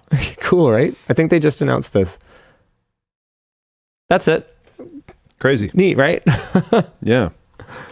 Screwdriver video? What's this? Absolute mad lads. I don't know. It says, check out this cool LTT screwdriver video, courtesy Jake. Redditor Jordan Bradley Block. Doyle modeled, textured, and animated our screwdrivers in Blender to make this cool product video. Oh, I did see this. Yeah. I have not seen this. This is pretty sweet. Oh, that's cool. Whoa, it even like looks like it's made of zinc. Okay, that's pretty cool. Wow, did all the bits and everything? Dude, I've seen this already, and it's so cool. Good regardless. Lord. It's so sick. What? You did all the different It's colors so and everything? sick, dude. Wow. What? Wow. Okay. That's pretty cool. Oh, hold on. I accidentally went away when it was still saying what Bradley does. Hold on. There were two things. 3D generalist. And motion designer. And motion designer. Yeah. So sick. BradleyDoyle.ca. Genuinely fantastic work. Canadian bro, Bradley too. Doyle. Yeah? You'll love to see it. Sick. He has 5 subscribers on YouTube. Oh, that will probably go up. Yeah, change that. Okay. What else? Is that it for topics? Oh, okay. Hey, Bose has open sourced the SoundTouch API. After previously announcing the end of cloud support for SoundTouch, Bose is taking steps to ensure that their owners aren't left SOL. Our discussion question is, do you think Bose is getting it right? Should they be doing more? Obviously, in our perfect world, when you sell something that has a function, it just has the function forever. This is the acceptable compromise that we have laid out. So it would be pretty hypocritical for us to now say that Bose needs to do more and do better. This is obviously not ideal, but it is better than nothing. So I'm going to take the small L. Yeah, I think without diving into this way too much, this seems like to a T what we've asked companies to do if they're going to shut something down. Which, again, ideally you don't shut it down, but we also are realists and recognize sometimes it's going to happen. That you can't just keep everything going forever. So I think that's really awesome. Makes me think more positively of Bose. Straight up. Mark Dick Tep 69 asks if we've talked about the Clicks Communicator. People in the community are hyped AF. No. Probably should. Yeah, I could try it, I guess. Do it. I mean, I did recently try a phone with a keyboard again, and what I discovered is that wow, I use a lot of special characters these days, and that's good. I like it. Autocomplete is really good, and screens are actually legitimately faster than I ever was with a full keyboard. I definitely have more to learn about this one. There's things about it that look better than previous keyboard phone modern attempts at bringing back the past. I heard rumor that one of the original BlackBerry designers is on the team. Okay. I don't know. Well, that worked out great for BlackBerry. Well, it did originally. Yeah, right. I don't know, man. I would love for this to be like the Logitech G Cloud, where I go on WAN show and I go, yeah, I don't know, seems dumb. And then I use it and it totally changes my opinion. Sure. I'd love for that to happen. Probably not, but I bet I'd love for it to happen. It would be cool. That's going to be my attitude. I'd love for that to happen. More topics. But like, I'm the kind of guy who wants like even more screen, not even less screen, which might make that tough. I think one of the reasons why I said I don't think it's going to happen isn't because I'm like, oh, the Clicks is doomed or whatever. I think it's not for you. Yeah. I'm just not the guy. Yeah. Should this be hosted by someone else? No, I think I can be fair to it. Right. I don't think there's anyone here who would want a keyboard on their phone, quite frankly. Like, it seems like... Is there more going on? With what? Like, are they doing something more? They said a phone for people who want to, like, do stuff, not doom scroll, and then their thing says tools for taking action, not distraction or whatever. Are they doing more than just put keyboard on phone? I'm pretty sure it's just the keyboard. Yeah. All right, I think it's time for After Dark, Mr. Dan. Yeah. Hit me. Sure thing. Yeah, we got a few here today. Oh, it comes out of the thing's like a case. It can just be a normal phone. I just watched a little mini video. Oh, neat. There's just a USB-C plug in the thing that gives you the keyboard. Huh. Watch this. Replay. Oh, that's their cases, though. Click. That's a different product. Oh. The Clicks Communicator is a phone. Clicks Communicator and power. Okay, so I didn't click on that. I just scrolled down, and then it's no longer that. All right. Sure. That was a little bit confusing. My bad. Cool. Good chat. Okay. Hello, LTT. Linus, how is FFT Ivalice going?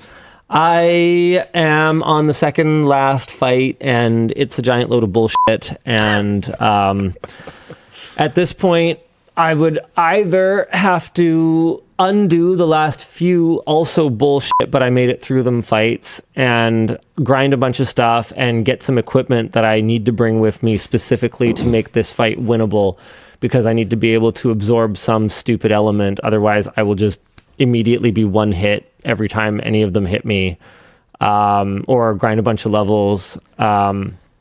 Or I need to go back out of this dungeon, so undo those 3 fights, and then admit defeat and go off of tactician difficulty and go back to the standard difficulty, in which case these last fights will just be a breeze because I've been playing at tactician difficulty, so I'd be like ludicrously overpowered to play against normal opponents, in which case I don't even really care about finishing it either of those 2 ways enough. So I'm on like the second last fight and I gave up.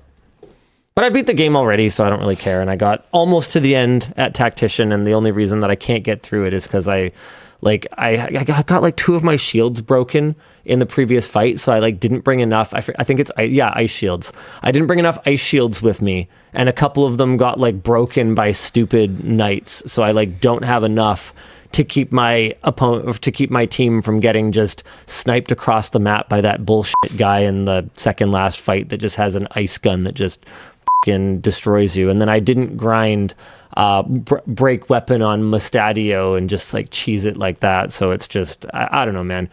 It's one of those things where I know that Tactician is for experienced players of the game, but when the only way to beat a fight is to have like done a very specific build or like have a very specific item that you've got equipped, that's not super fun for me. I like being able to build a somewhat rounded party, and I'm over it. Got a question here from Cody. Is Wi-Fi drunk? What happened to Wi-Fi 7E? I mean, Wi-Fi's been drunk for a while. I mean, remember 802.11b, and then 802.11, we went all the way to G, and then 802.11, what was the next one? Was it AC? Was that the next one? And then yes. And then we went to then I Wi-Fi 6, I think. Hold on. Did they drop the letters after AC? Oh yeah, N. I forgot about N. No, it was N. AX was when they were calling them like both. G, then N, then AC, then AX. Then we retconned all of that and called it all Wi-Fi to Wi-Fi 5, and then came Wi-Fi 6, then 6E, and now 7, and then, yeah, magic. Yeah, Nokia linked it. Yeah, there you go. 11, 11B, 11A, 11G, 11N. Yep. 11AC, 11AX, 11BE, 11BN. No one really used 802.11 though. And then A and B existed at like kind of the same, yeah, there you go, kind of the same time. A, I think, was 5 gigahertz rather than 2.4, if I recall correctly, but literally, quite literally, nothing consumer facing used it. Yeah, it was pretty cool. Am I remembering that correctly? Oh, yeah. There's a table right there to the right. Yeah. Yeah, A was 5 gigahertz. Yeah, there you go. Cool. Good chat. Hi, DLD.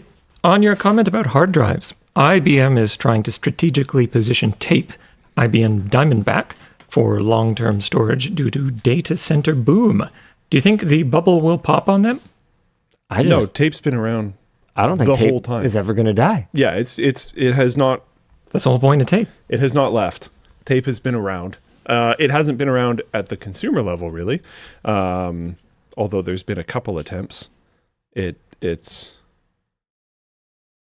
yeah. The problem is the drives are so freaking expensive. But if I remember correctly, the tapes are pretty cheap, right? Yeah. Yeah. The drives are just out of reach of consumers, realistically. That's good timing.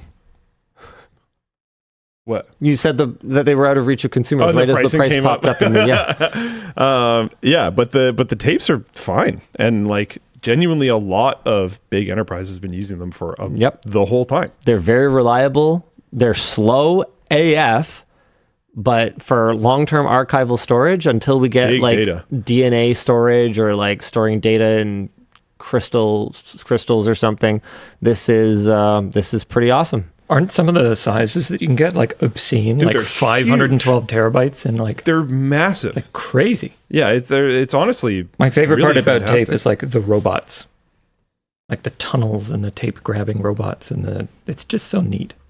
Oh, this was cool. I dropped by Furore Systems. We didn't end up making a video, but their new cold plate looks amazing. I was kind of skeptical because I was like, okay, I mean, we've pretty much gotten to the point where you've made copper fins as small as they can get. You know, how much better does it get? It turns out, this is not a great shot. Oh, shut up! They don't have the geometry on their site. Come on, you guys. Okay, well, whatever. It turns out that if you use deposition manufacturing, like they do with their air jets, you can create shapes through very similar to how you would manufacture like silicon, like semiconductor products. You can deposit much more complex geometries that dramatically improve the heat exchange, and you can do it really cheaply, which is probably the coolest part about it. They weren't quoting pricing publicly, but someone slipped up and told me a number, which I won't disclose because I said I wouldn't. But it seems That's like cool. Basically my next question was, oh, interesting. Can we have consumer ones? And they were like, we haven't considered that. And I was like, okay, can we have consumer ones? And then they didn't commit anything. So that was neat. Furore Systems, there you go. I've got one here for Luke. Hey, LLD, question for Luke. What's been your overall experience with OVH as a hosting platform? Hello from the OVH DC team. Oh, no pressure. Which is why I wanted to make sure I read the whole thing. I mean, with anyone that you will have had a business relationship for this long, there's been bumps, but I think it's been really good, realistically. Like the bumps that we've had, they have cared about them and sought resolution fairly quickly. And this includes when we've had account handlers that like did not know or care whatsoever about all of this. They're OVH people dealing with an OVH customer that has a problem, and they cared and dealt with it. And like some people have pointed out certain things that are kind of a little bit bumpy about the OVH experience. And it's like, yeah, they're also, show me the price competitor, bruh. I'll show you the similar bumpy experience. Like, it's fine, dude. I've been pretty happy with how things have generally gone. I don't have bad things to say. There's a reason why we've been working with OVH for a very long time. And I know there was certain stuff that we like relied on very heavily in the early days. Like the DDoS protection back in the day was like a pretty big deal. And the OVH to OVH super high speed links that were like practically free, if I recall correctly. Yeah, pretty big deal. Yeah. Yeah, we've been quite happy. I don't have bad things to say. I mean, okay. I could drum some stuff up, but like if I'm being realistic, I'm quite happy. Okay. And I'm sure that if this question was asked in reverse, I'm sure there's things they could drum up as well, because we definitely message them a lot about things. But yeah, they're cool. Come say hi in our French office. I have technically twice. Both times were great. Both times were not for Flowplane, which is the majority of the usage that we have of OVH. Yeah, which was kind of funny because both times I went, I had to tell them like, by the way, we actually use your stuff, and they were like, huh? Which is like, yeah, okay. Maybe we should work on informing them about that. I don't know. Maybe we shouldn't. Who knows? Hey, LTT, I am doing a degree in special education and looking into working at a nonprofit for people with disabilities. I was wondering which teacher or professor inspires you?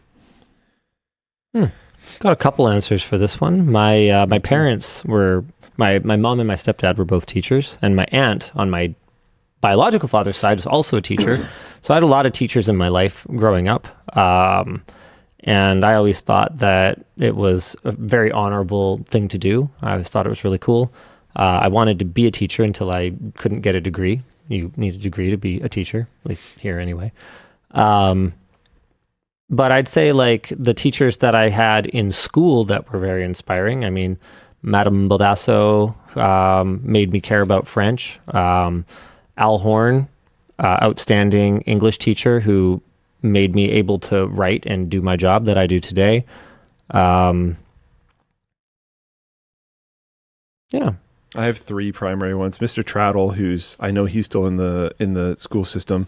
I think he's a principal now. He showed me that like with effort you can accomplish a lot, and he enabled me to push really hard. Like he noticed really early on that I was, I'd be done the class assignment in 4 minutes or whatever, and you're supposed to sit there for the class duration, and he'd give me the next one. And then I'd finish a bunch of them in a day. So he'd give me the next years and be like, just sit in the corner and do all these by yourself, basically. I'm not going to teach you how to do them. Here's the information. I have to teach the normal class, but you can just go. And I did that and finished all of the grades of computers in like the first year or 2 that I was in high school. A lot of teachers wouldn't do that. Like he's going above and beyond. And he kept going above and beyond a bunch of times. I remember one year, he took this, I probably told this on my show before, but he took a summer class at BCIT on 3D game programming and then distilled it down and created a new course at our high school just called 3D game programming. That's just so cool. for our year, because like a bunch of my friends and our group of people in my grade were all really interested in this. And I don't even think he kept it going for future grades because none of the other kids had a lot of interest, but I think we had 2 terms of it or something. I don't remember all the details, but that was so unnecessary and so incredibly amazing and inspiring at the same time.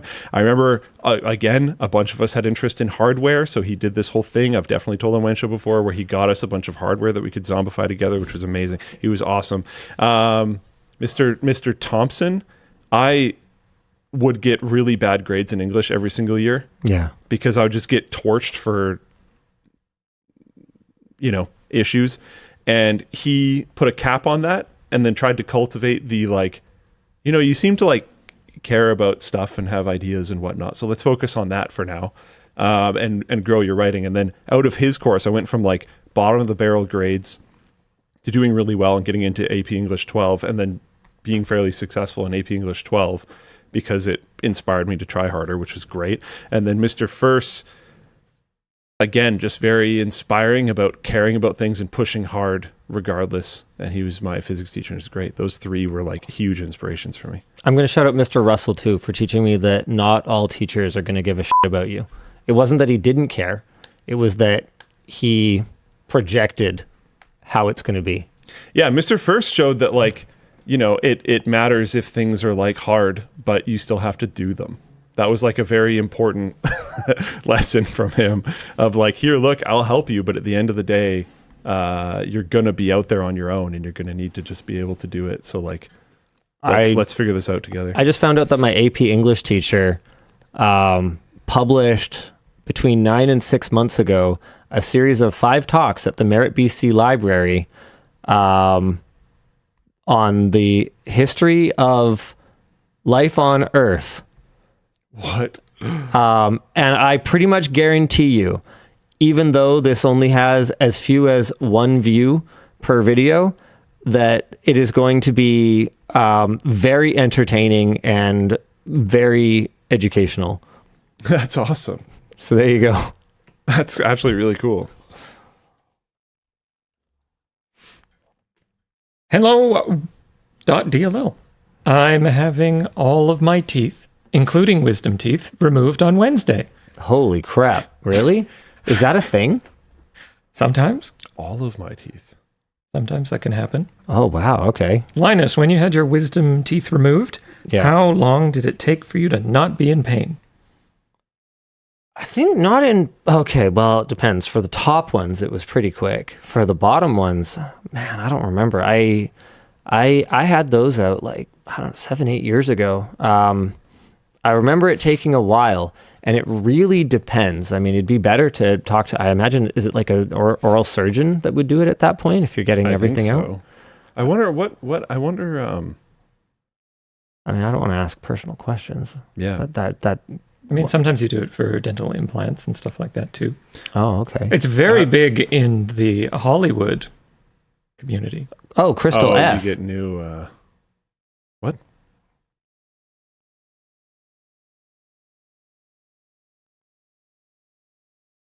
Huh? Oh, it might be... Oh, it is. Yeah. Yeah. Why? Or don't tell us. Well, we don't. Yeah, we don't. no. You don't have to tell us why, but Hopefully yeah. that goes all right. Yeah, I hope that goes all right. Yeah. Okay, next. DLL, should games cater to whales or masses?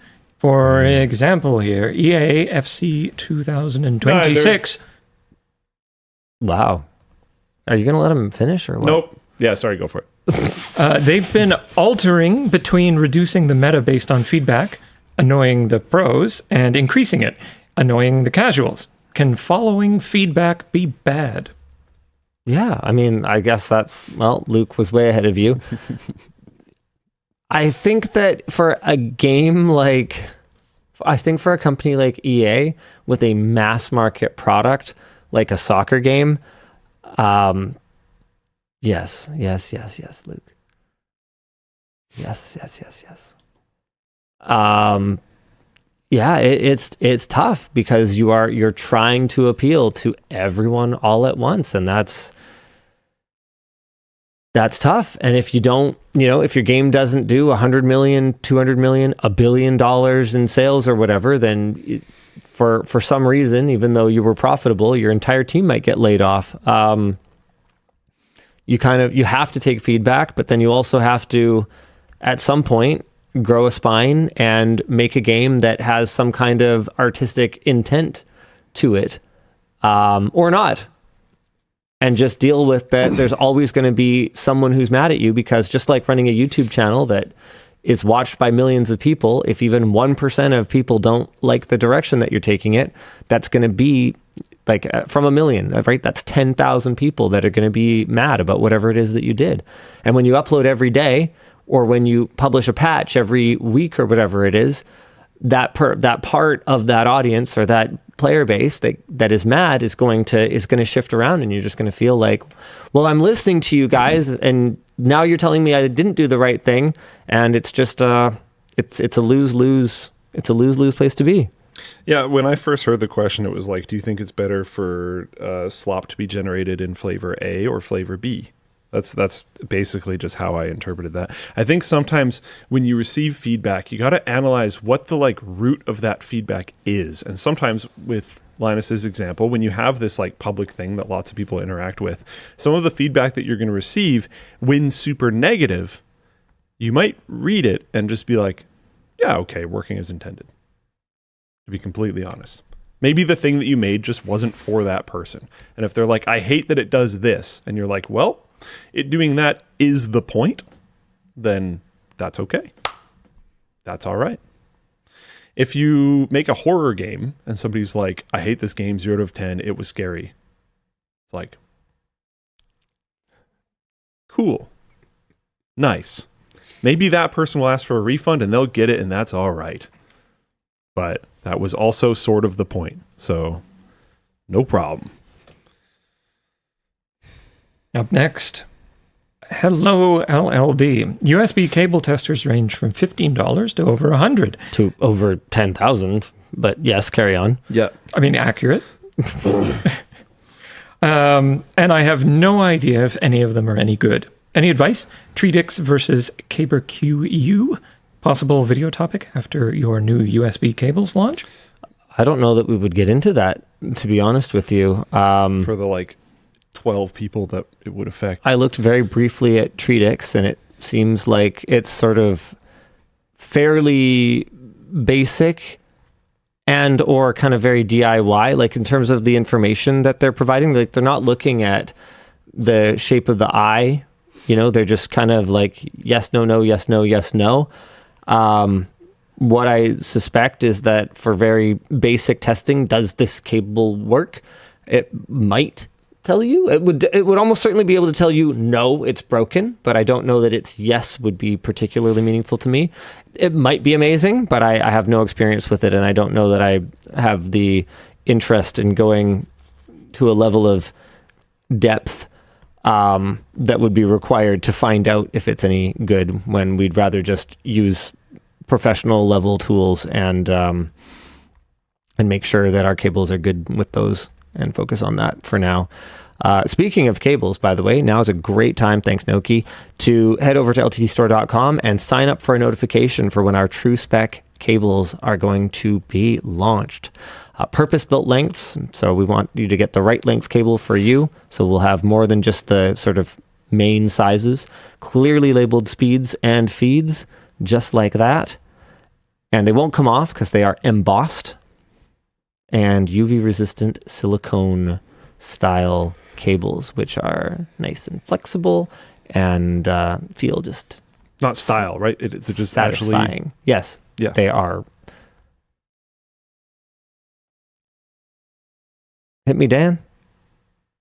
Last one I've got for you. Hey, LLD had 2 packages swapped, and it did not appear like an innocent mistake for both. Oh, bummer. Got any fun stories about stolen or swapped packages at LMG, or stories about suffering from retail fraud at NCIX?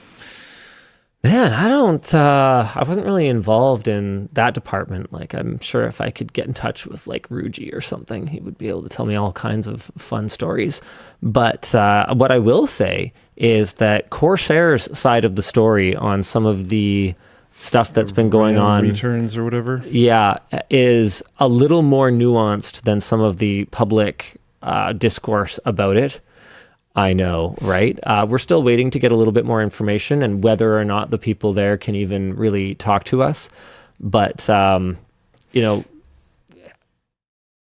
hint, spoiler, apparently in some of these cases, like, it's pretty obvious based on the volume of orders that one individual is trying to place for items that have price errors, that, they're not acting in good faith. They're just trying to get a lot of stuff so that they can flip it for profit, which, you're not really the victim anymore at that point. It's certainly not black and white. I don't really have, I've actually had really good luck in terms of my packages generally arriving when I order them. I've had delays and stuff, but I don't think there's only one time I had a major issue with a package, and I had to drive to like the shipping depot and get it from them at the depot. And it was because of there was like a bunch of issues with the package, and they wanted it to be like much more officially handed off, to the point where I went to the depot for it, and they like gave me a shipping refund or something. I don't remember what happened, but it was like very strange. I've definitely had some but weird I got stuff. my stuff. Like that Scorpion chair, they just like dropped it off. Oh, dude. Oh, okay. Yeah, I've had one problem. I had a chair just left in the freaking lawn. There you go. Stupid. All right. Ugh. Nice, Dan. Please tell me you had your mic on. No. What? He said lawn chair. That's funny. It was Ding, so you have to good. ding yourself. I No, won't end the show until you do ding it. yourself. Nice. And we'll see you again next week. Same bad time, same bad channel. Bye. All right.